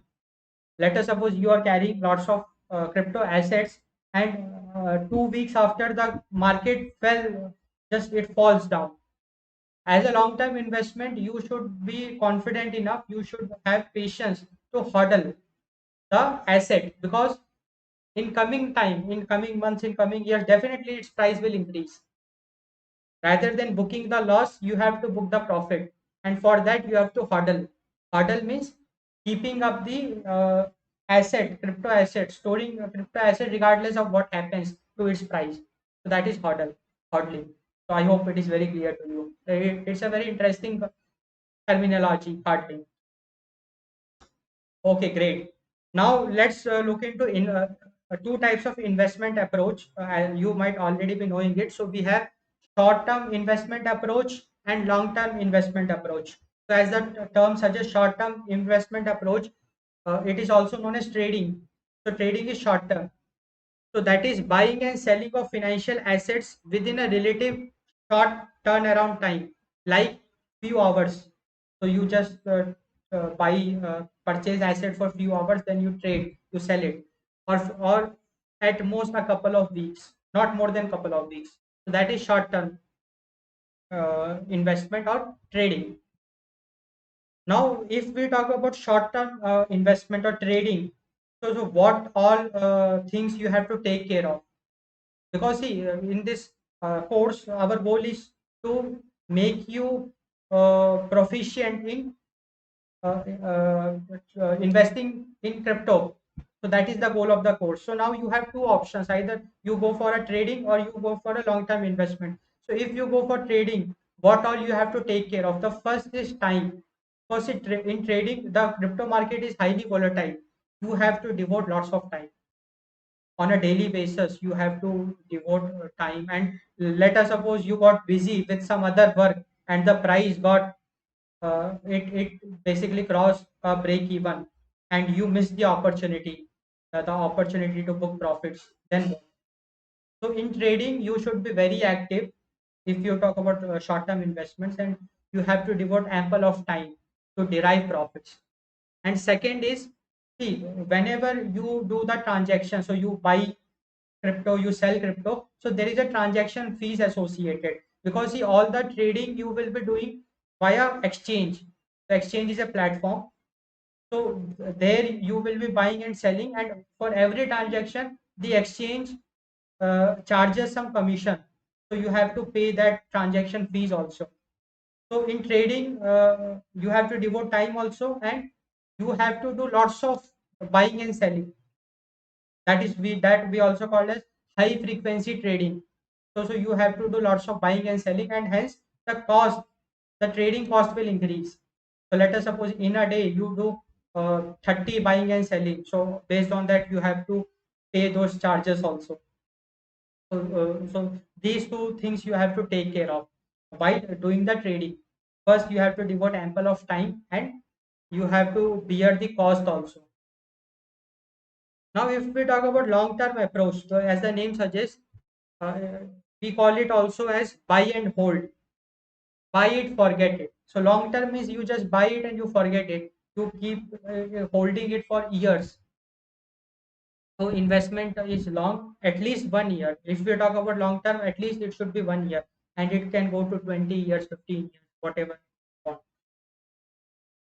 So hodling, we have already discussed the term hodling. So hodling falls under the long term approach. That is very clear. So see, so if you are doing long term investing, so what things you have to take care of? The first thing is all the time you have to devote before investing in research. So bulk of the work need to be done prior to buying financial assets, and the work will be research. Okay, so now let us suppose you want to do long term investment.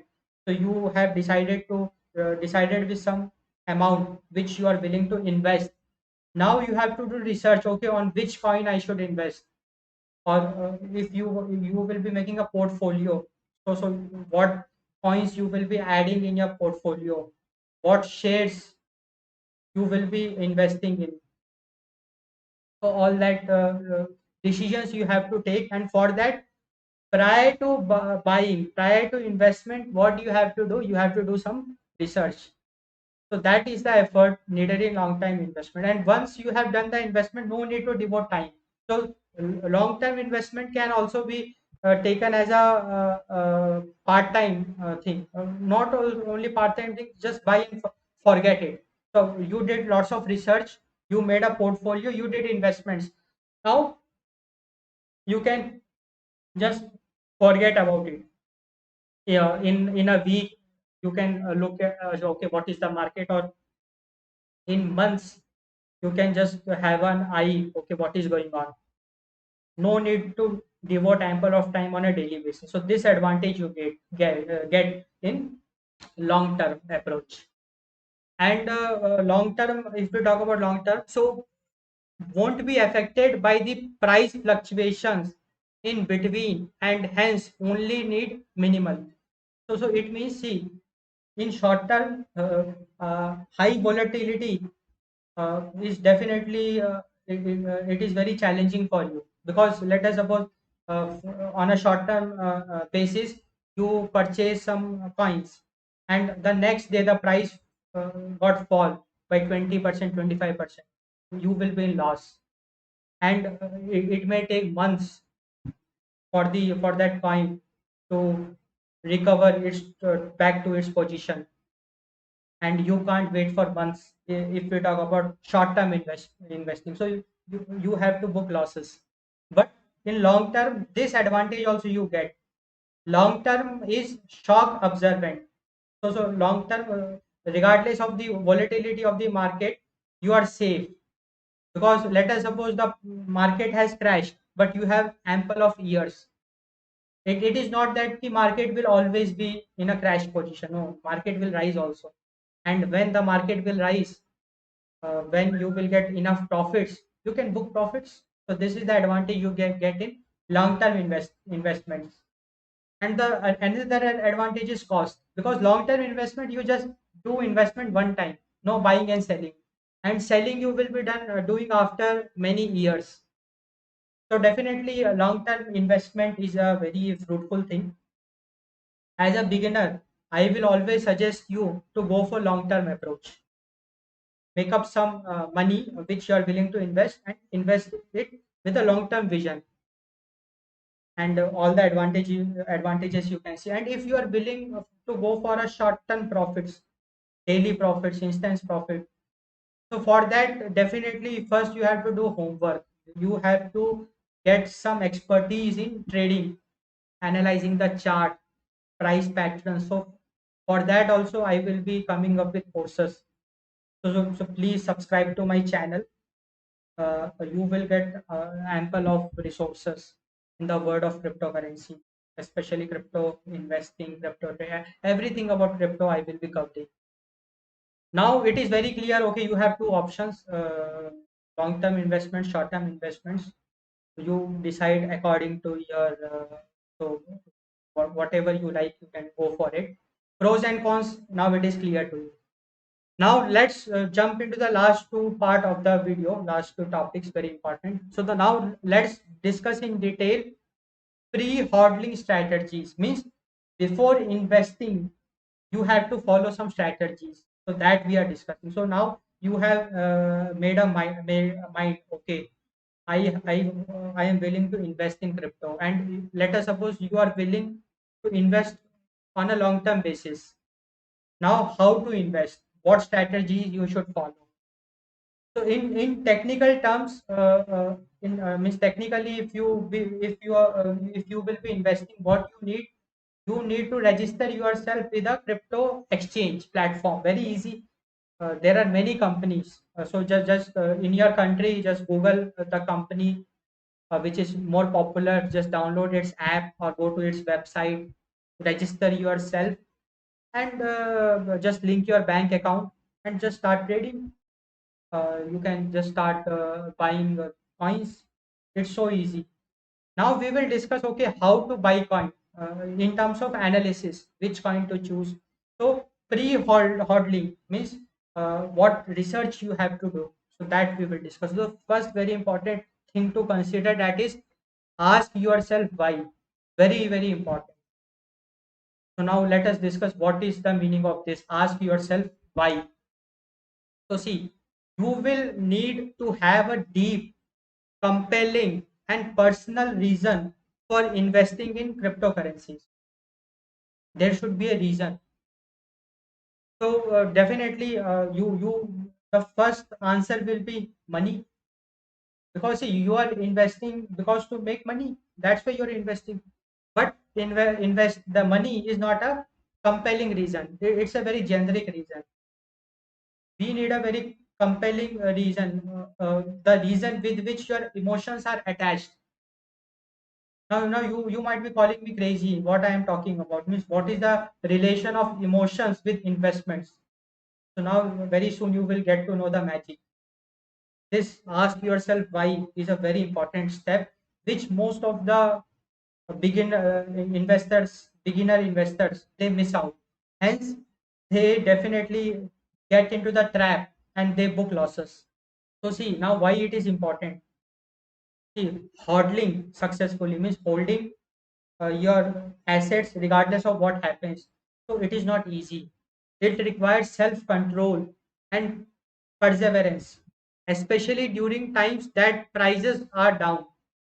So definitely, see, you are holding assets, and let us suppose after 1 month the market crashes and it goes down by 40%. You may get sweating also. Means just look at the losses your asset is facing. So most of the people they might get feared that it may go further down. So they just lose all their self control, just lose their all patience, and they just sell it and book losses. And 40% loss, you can imagine the amount of money you will be losing. So many investors do this mistake. But if you have a strong, compelling reason, it will the reason with which your emotions are connected. It will help you to fight with that uh, fear. So, yeah, so during such moments, your emotions can become so strong that they override all logic and make you do things you will probably regret later on. So, we have already seen. Now let us look into some of the questions, the reasons for investments, the reasons with which emotions are linked. So, that is the point, that is the key. Reasons with which your emotions should be linked. So, that reason can be so ask yourself deeper questions such as why do you want to make money from this investment? So see, uh, you ask anybody why you are investing, people will say to make money. But why to make money? What is the reason for that money? How you will be utilizing that money? That is the key. It may be that you need enough money for your child's college education. Let us suppose after 15 years, your child will be entering into a college. Definitely he will be needing a good amount of fees you have to pay for the entire his education. So the all the finances you have to bear. So it might be that he okay, from this day onwards you are planning, I am investing so that after 15 years I can generate so much profits from my investments that all that profits can be utilized for my child's education. So this can be one of the reason. Or if you want to retire early, so this can be a compelling reason, emotions linked with emotions. Or if you want to travel, if you like traveling, if you want to travel around the world by the time you turn 60 years old, so that can also be the reason to make money via investments. So the more personal and bigger your reasons are, the more compelling they can be. So let us suppose you have attached a very personal reason for your investments. Now what will happen? Now that investment is linked with that reason. Now whatever might happen to the market, you will be always targeting to achieving your goal via this investment. And then you automatically you will get so much confidence that you will bear that shock. You will say, no, let's wait. What is the point of booking the loss? You let us suppose the market crashed 40% downwards. You will not panic. You will just internally you will become so confident, you will become strong, because you know that after 15 years I need this much money for my child's education. You will wait. And the shock, you will observe the shock. And also whenever you will get an opportunity to book good profit, you will book profits also. And whatever profits you will be getting, that you can save or you can invest it further also.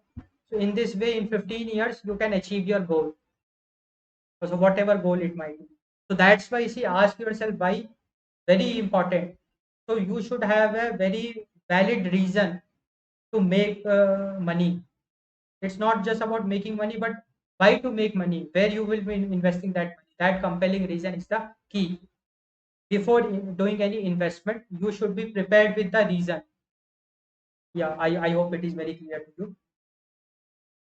Now let's look into second very important strategy, the point before investment, that is minimum rate of return. So now let's look into this. What is the meaning of minimum rate of return and why it is important? So as the name suggests, the rate of return. So what it is, you can also call it ROI, return on investment. So suppose, let us suppose you get interest from bank. So whatever deposit you do in the bank, the fixed deposits, you get return, rate of interest. So that is rate of return. So rate of return, banks can, it can be 5%, 6%. So whatever you are investing, 5% of that investment you get as a profit from that investment. So that we call as rate of return. Similarly, whatever investments you are doing, you should calculate the rate of return, minimum rate of return, which you are expecting. So now how we will be doing the calculation, we will see it in detail very soon, very easy to calculate. But the idea is clear. Rate of return means return on investment. Whatever you are investing, how much return you will get. So that is rate of return. And we are talking about minimum rate of return. At least this much return I want. So this, that is minimum rate of return. So when you know how much return you need to accomplish to your investment goals, before investing, at least you should know your rate of return which you are expecting, minimum rate of return. So if you know that, you put yourself in a good position to take on so that will help you in taking good decisions, because there is a number, the rate of return, that number is always there in your mind. Okay, I want this. So while deciding the crypto coins, it will be a magic for you. So you can very easily pick up the right coins based on the return of rate of return you are expecting, and you will minimize the risk also. So when you have determined that, make it your minimum expected rate of return, and choose only those cryptocurrencies whose average annual rate of return is equal to or more than your minimum required. So this we will be seeing very soon how to choose the cryptocurrency. But now it is very clear that, see, first you have to be prepared with a reason, a compelling reason. Then second, you have to decide the minimum rate of return. Okay, at least this much rate of return on an annual basis I want from my crypto investments. So now let's try to decode how to calculate basically minimum rate of return. So know your minimum rate of return. So the orange part you can see in the slide. Determine how much money you need to have by the end of a certain period. Let us suppose after 15 years, you need some thousands of dollars. So let us suppose you need $10,000 after 15 years. And so first you determine the money which you need. So whatever your compelling reason is, let us suppose your reason is your children's education, college education. So do a research, just calculate the price, the fee, the total expenses, and multiply and add some more money to it, because after 15 years maybe that inflation may increase. So come up with an average. Now you have an amount. So if you want to do a world travel across the world, come up with a number. Okay, this much amount I want. So that is your target which you are eyeing on. So that you have to determine. Then determine how much money at present you can invest. Okay. So with these two parameters, the target and the initial investment you can make, you can determine the rate of return, the amount you need to have in the, yeah, the rate of return. So determining the rate of return is very clear. So let us suppose you are eyeing $10,000 after 15 years. Yeah, I'm just taking a vague number. It might be anything based on your compelling reason. And let us suppose you are willing to invest $1,000, and you have a time of 15 years. Now you have to make this $1,000 to $10,000 in 15 years. So every year you might be needing some profits. So based on that, there will be a rate of return. So let us suppose the rate of return is 10%. So 10% is a very good rate of return, and in crypto you can expect a rate of return of 20% also. With smart investing, you can ROI can be as good as 20% also. But to be on a safe side, let us suppose you are a very beginner and you don't want to invest so much time in getting proficient. If you go for a 10% rate of return, and if you are investing $1,000, the principal amount, so after 1 year, so 10% of 1,000, so $100. So after 1 year, it will become $1,100. Then 10% of that $1,100. So in this way, you have to calculate. Okay, after 10 years, am I able to reach $10,000? If not, then definitely you have two options. Either you have to increase the minimum rate of return or increase the principal amount. So let us suppose you start with $2,000. So now after first year it will become $2,200. Then after second year, $2,200 into 10% of 2,200. It will keep on adding. So in this way you get a rough idea. Okay, this much principal amount I should invest, and this much minimum rate of return I am expecting. Now, once all these things are clear, you have a compelling reason, you have a minimum rate of return, you have an idea of investments which you can do. Now you are all set for deciding the cryptocurrency on which to invest. So this is the right way of investing. It is not just blindly, okay, you have some spare money. Yeah, you just register yourself in any crypto exchange. You will just pick at random any coin and you just do all entire investment on that. So that definitely we never recommend that. That is not the way. The way is this. First, there should be a compelling reason, minimum rate of return, and principal amount according to the, and also the target value, target amount. So compelling reason, the target amount, the goal, how much money you need. Based on that, minimum rate of return and principal amount. So these four things, I think it is very very clear. Yeah. Now let's the third very important point to consider pre-holding hodling strategy, that is risk appetite. Now when you will set aside the principal amount, the amount which you will be investing, so that will decide your risk appetite. So this refers to how much loss you are willing to take in the event your investments turn sour. So risk appetite, as the name suggests, the how much loss you can bear.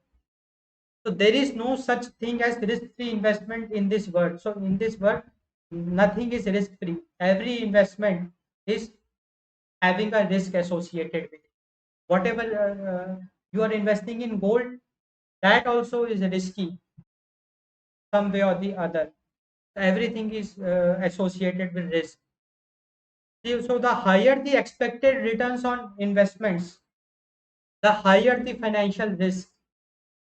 So that is also very clear to us. By knowing how much you are able to comfortably lose, you will be able to determine whether or not to invest in a specific financial asset such as cryptocurrencies or not. So so definitely you should be well prepared about the amount of money which you can lose. So what exactly it is? So just let me help you out in implementing this risk appetite into your investment strategy. So how you will work? So see, uh, two things you have to decide. The first thing is the amount of money you are willing to lose. That we also call as spare money. We never suggest you to spend your hard earned money or all your savings in investments. That is a foolish decision. Let us suppose all the hard earned money, the savings you do, so you might think, what is the need of depositing this my savings into a bank account or a fixed deposit? Let me just invest all my hard earned saving into crypto, where I can get a return on investment up to 20%, and in bank I am getting just 6-7%. So you might get greedy, and out of that greed you can just invest your entire savings in crypto. And for God's sake, anything can happen. And if all your savings get means if you bear a terrible loss, then what? So never ever do this mistake. Never become so much greedy. So greedy is also not a good thing. So this you have to act smart. Act smart. So how you will act smart? So whatever savings you have, definitely there will be a some amount. That might be a small amount, a big amount, whatever the amount might be. You are willing to. So that is a spare amount. If that amount gets if you lose that amount also, then also it will not matter to you. That much you must invest. The money, if it get lost also, then also you can bear the shock. It will not matter to you. That is the investment amount according to the analysis. This is the one point. Don't go for entire saving, but spare amount. Invest only the spare amount. And second, let us suppose the spare amount is very less, and in order to reach your goal you need a good principal amount. So what you can do, uh, the other way is determining an amount of money you strongly believe you won't need to be used within next few years. So definitely in your saving, uh, there might be some portion of money that you will never be using for the coming few years. So that portion of money you can invest, so that you can raise up your principal amount, the initial investments, and you can reach to your goal, the target amount which you're targeting. So this is risk appetite. So never ever invest your entire saving. Just invest the spare amount. Just invest the spare amount, and also the amount which is not used in coming few years, that you can invest. So this is also clear. The third strategy. The fourth one is read white papers. So now what is this read white papers? So see, this is especially if you are investing in any ICO, initial coin offering. It is not for traditional crypto investments. For traditional crypto investments also you can read white papers. Now let us try to understand what it is, so you will get a clear understanding. So first let's try to understand ICO. So if you plan to invest in an initial coin offering, ICO. So what is ICO? Just like in the stock market, we have IPO, initial public offering. So whenever any stock get listed in the exchange, in the market, that is IPO. Similarly, if any coin gets listed in the market, in the exchange, that is ICO. So if you are going for an ICO, then you should definitely read for white paper. And if you are investing also, if you are doing a research, if you want to know more about the coin, how the coin operates, what is the vision behind the coin, all that stuff, that also that the information you can get from the white paper. So what advantages white paper you will give you? So the second point, spotting a potential scam. So from the white paper you can very easily determine whether this coin is a scam. So that from the language and from the vision statement, all that we can very easily determine whether it is a genuine or a scam. And the third point, a white paper give you a good indication about the vision and the people behind the ICO. People also plays a very important. The team behind that coin, that the blockchain behind that blockchain. So conduct a background check on the people. So go look into the profile of the people.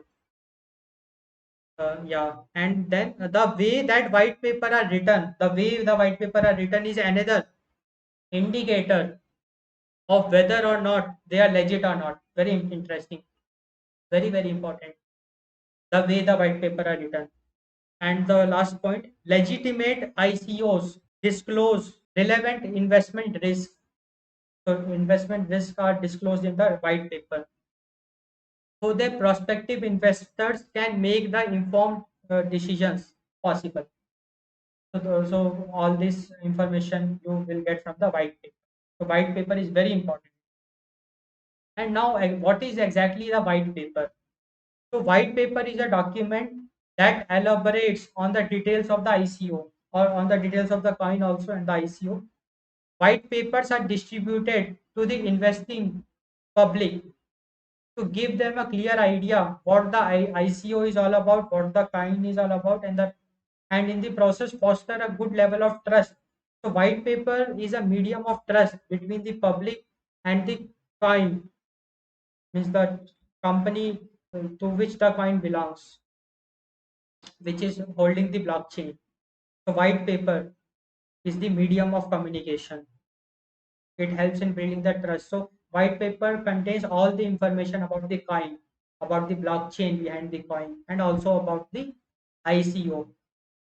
White paper is the primary means by which you can learn all there is to learn about a soon to be issued cryptocurrency. And through white papers, you can make the most informed decision possible whether or not to invest in an ICO. Yeah, great. So pre-holding hodling strategies we have covered. So let's do a quick revision because it is very important. Ultimately, you will be investing. So what all factors you have to consider? The first very important factor is ask yourself why. A very compelling reason you should have. A reason linked to the emotion. So you got a reason. Second, the target amount you want to achieve. You want to do a word tour, what amount you want, so target amount, and based on that minimum rate of return and the principal amount you have to invest. So I have given you an idea. Let us suppose you have a target amount of some money after 10 years. So based on that target in 10 years, so every year you are investing x amount with some rate of interest. So let us suppose you are investing $1,000 with a return on investment of 10%. So in the second year, it will become 1100.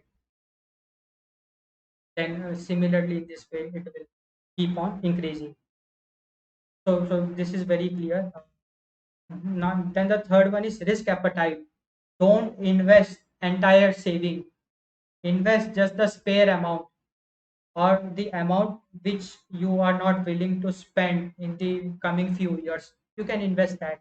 And the fourth one is read white papers to do a proper market research. Now, after all these steps, you are well prepared with a plan.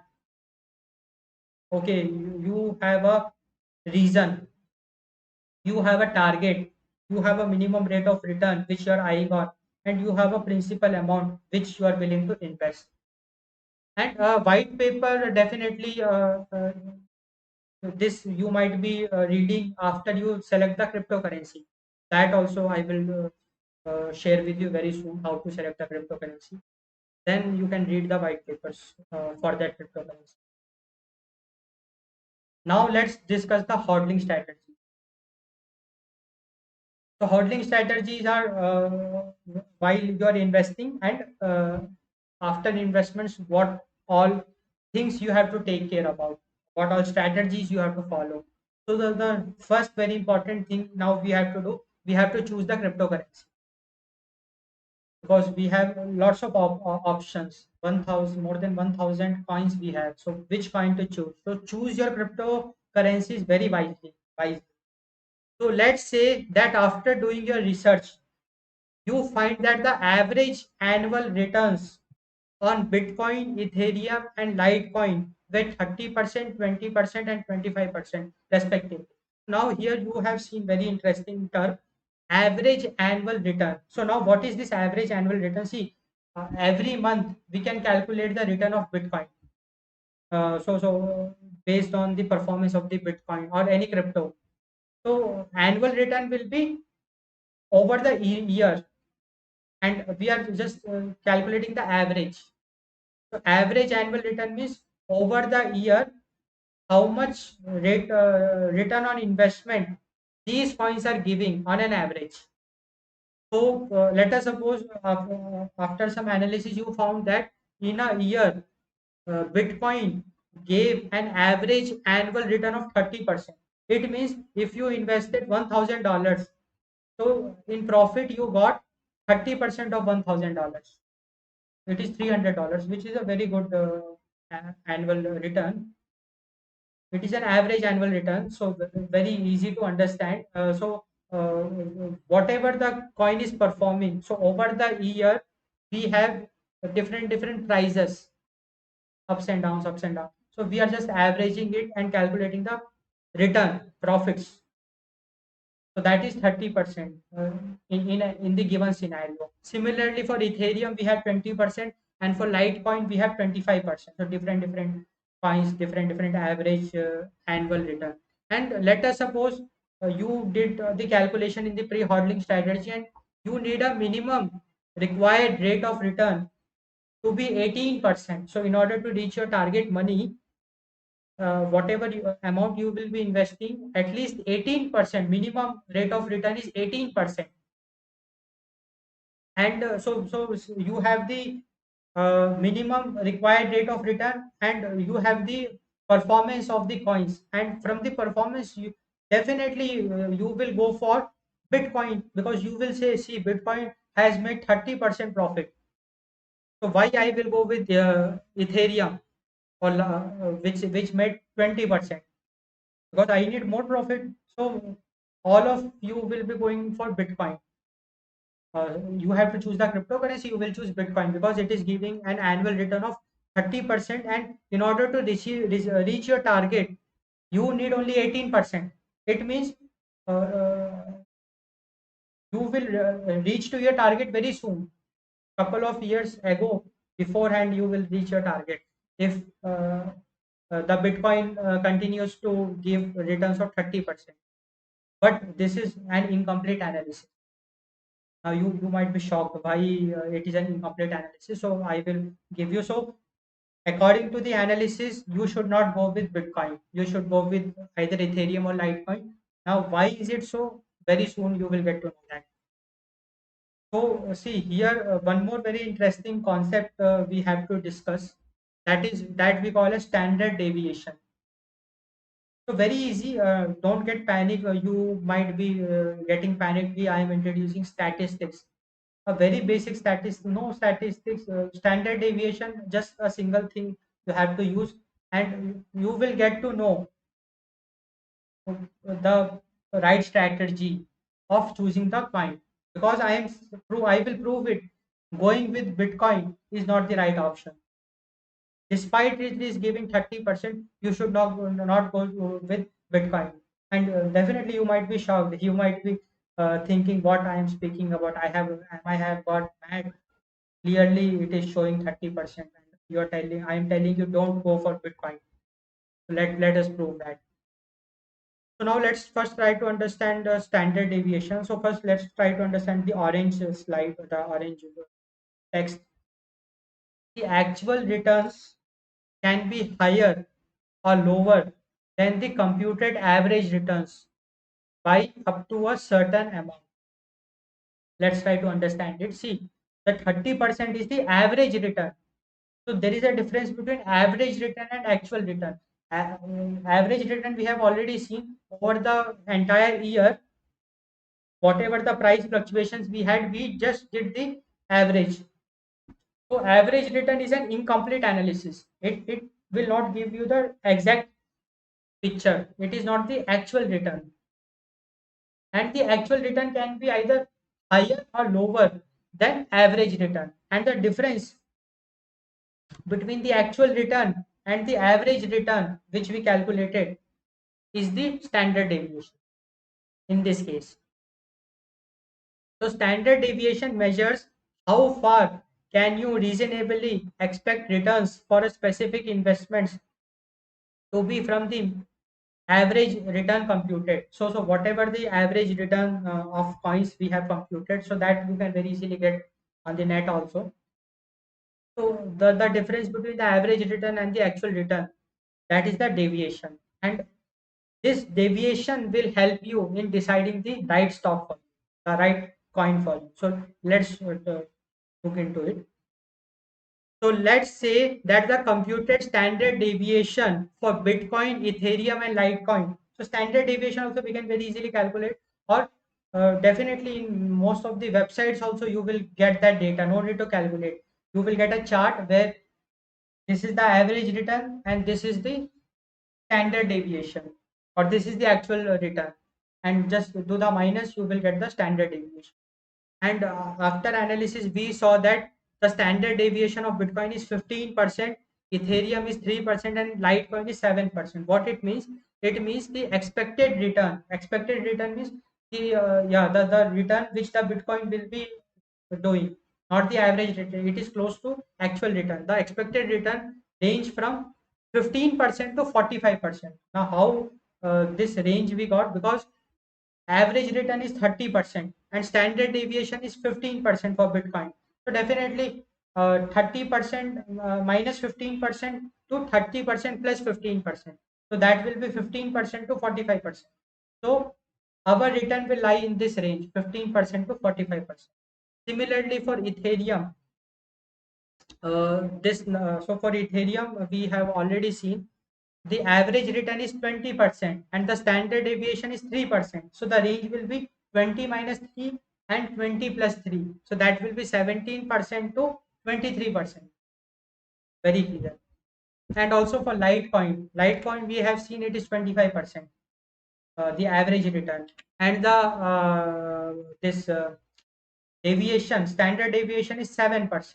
So 25 minus 7 to 25 plus 7. So 18% to 32%. Now, if you look into this carefully, so for Bitcoin, the range is 15% to 45%. So in worst case, we may expect a return of 15% also.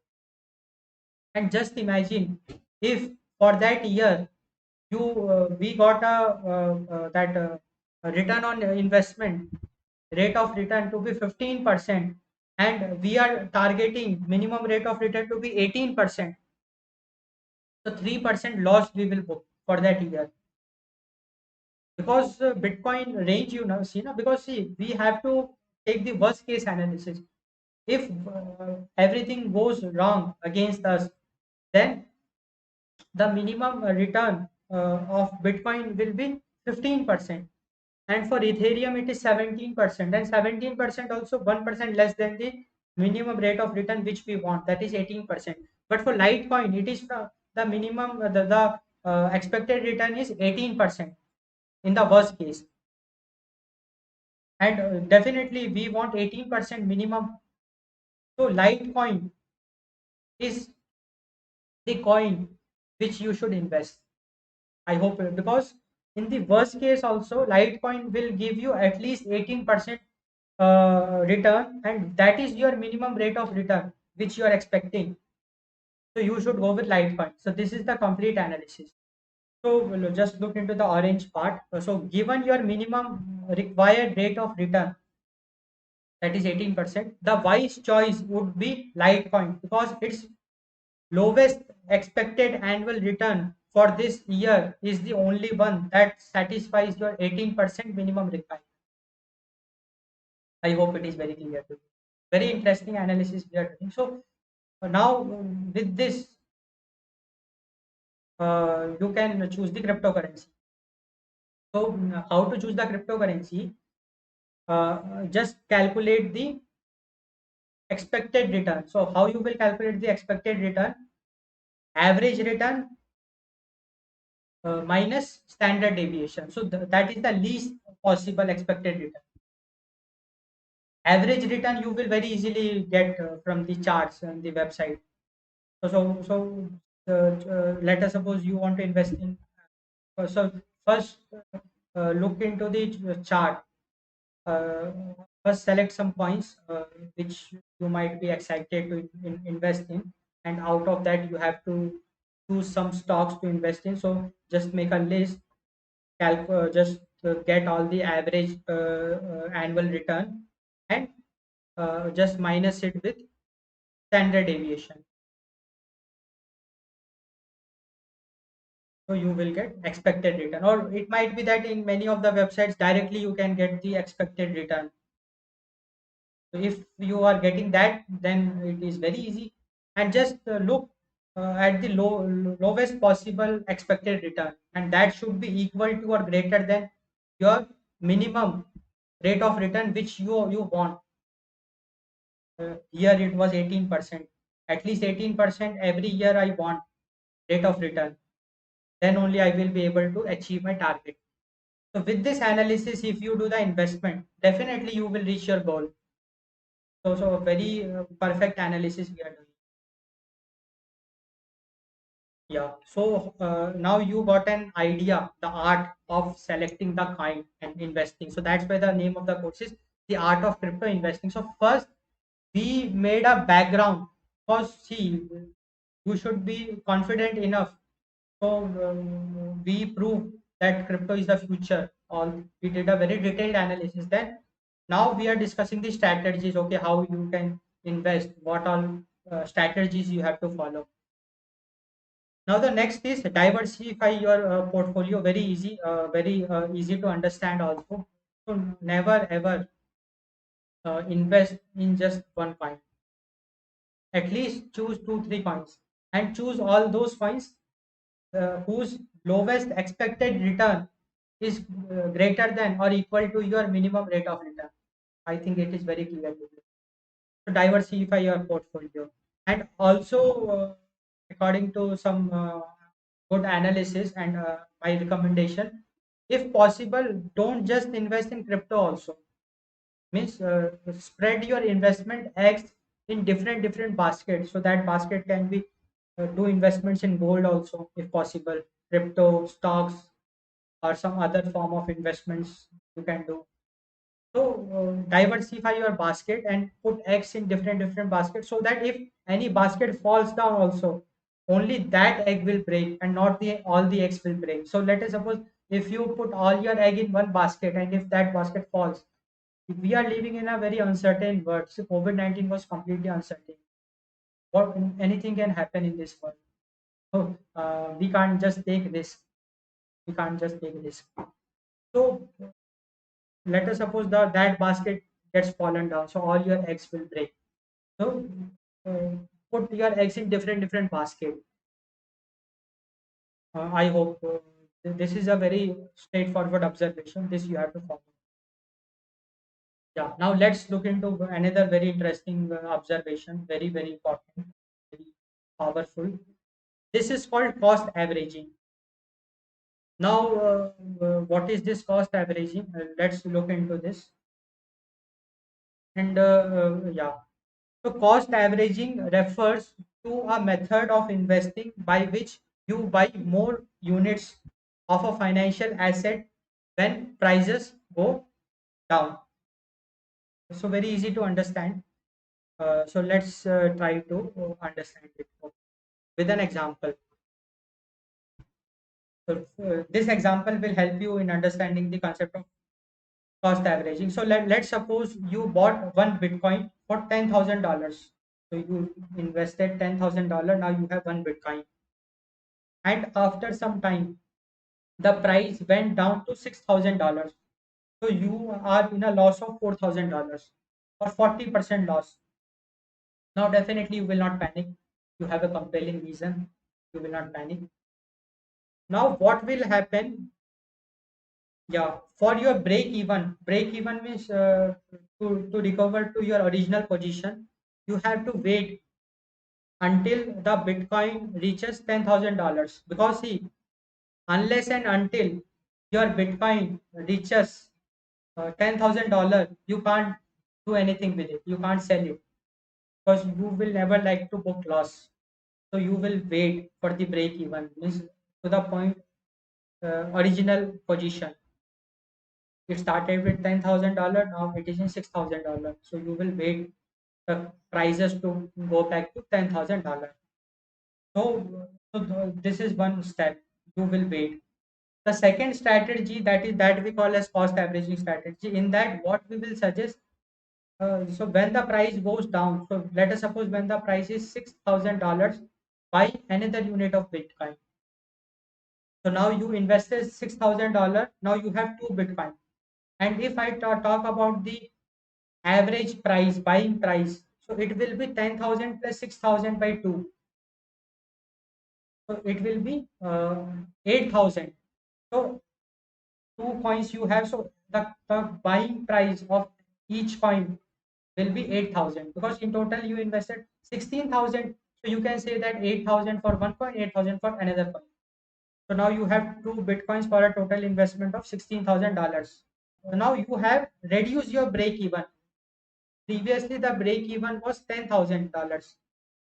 Now the break even has reduced to $8,000 because now when the price reach $8,000, you can sell both of your coins.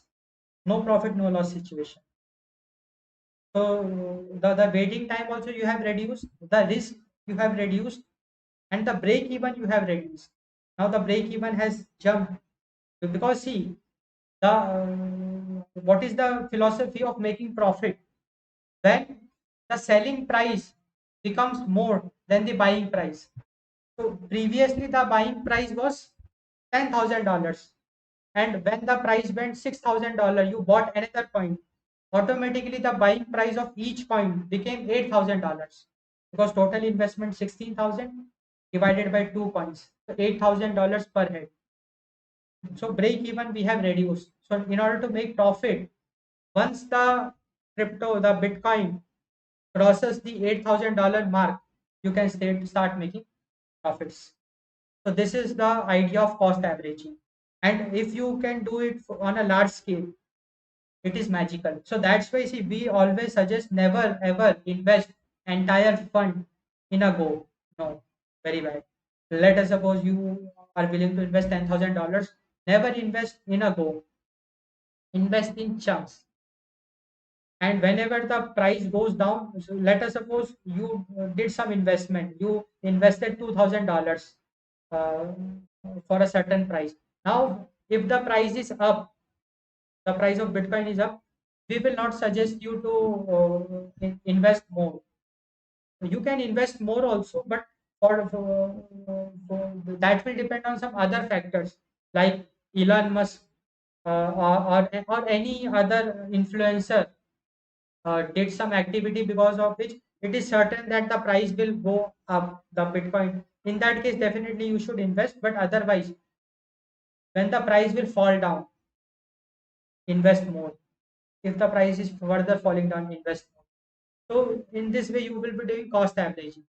So with cost averaging, you are controlling the break evens and you are enhancing your profits. So this is the very ideal strategy. We are not talking about trading, we are talking about investment, long term vision we are taking into consideration. So I hope cost averaging is very, very clear to you, very interesting, very important, and definitely you should try it out. And with this, see, the beauty of this approach is that if the price fall, you will be happy if the price will fall down because you are reducing. Let us suppose from 10,000 it became 6,000. You bought some more asset. It went to $4,000. You will be happy. Let's buy more and more asset so that you reduce your break even. Now, let us suppose the break even is $5,000, and and it is never, you know, that market, it never happens that market will go only down and down. There will be a some point after some days it will definitely rise up, and when it will rise up, maybe that it will break your break even and you will start making profits. So this is a very magical strategy, cost averaging. You should definitely try it.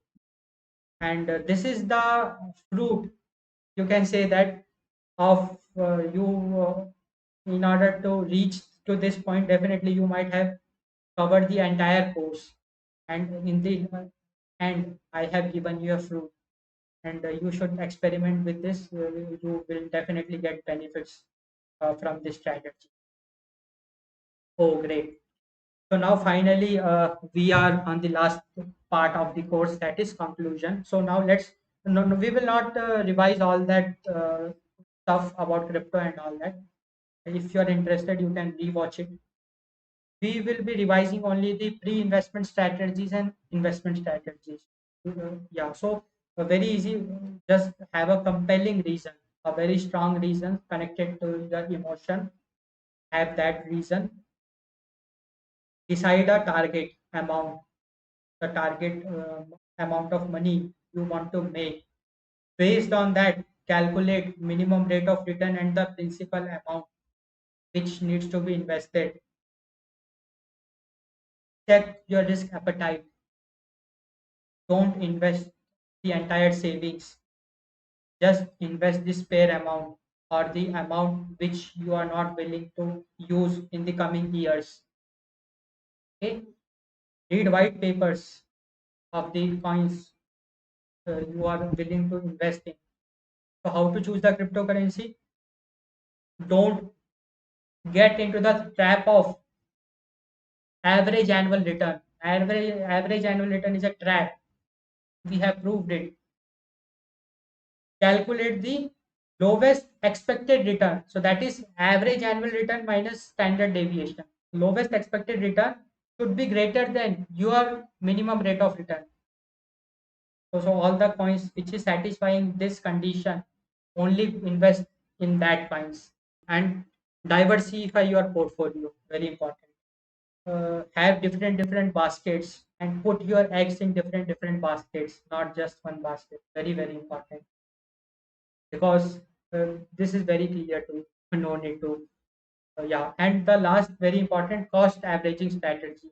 Try to invest not in one go but in chunks, and try to bring down your break even.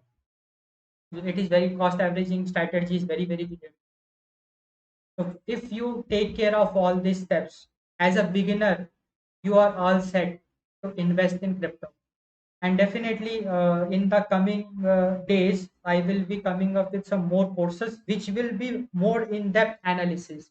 I will be introducing you to more of the mathematics, statistics, calculus used in investments trading, so that you can certainly make some good money in crypto investing. And also, not only investing, I will be covering each and everything about crypto in the coming time. It's my goal, how to do crypto mining, and detailed analysis of ICO, how to invest in ICO, initial kind offering, how it is done, and many more. We will be dealing in discuss about blockchains, also Bitcoin blockchain. We will dig deep science. We will explore how it is working and all that. I will be covering. So thanks for your time. Thanks for watching. So please subscribe to my channel, share it in your circle, like the video if you get benefited from it, and do comment me. Do let me know your feedbacks or any other thing you want from me. So thanks again for your time. Had a okay.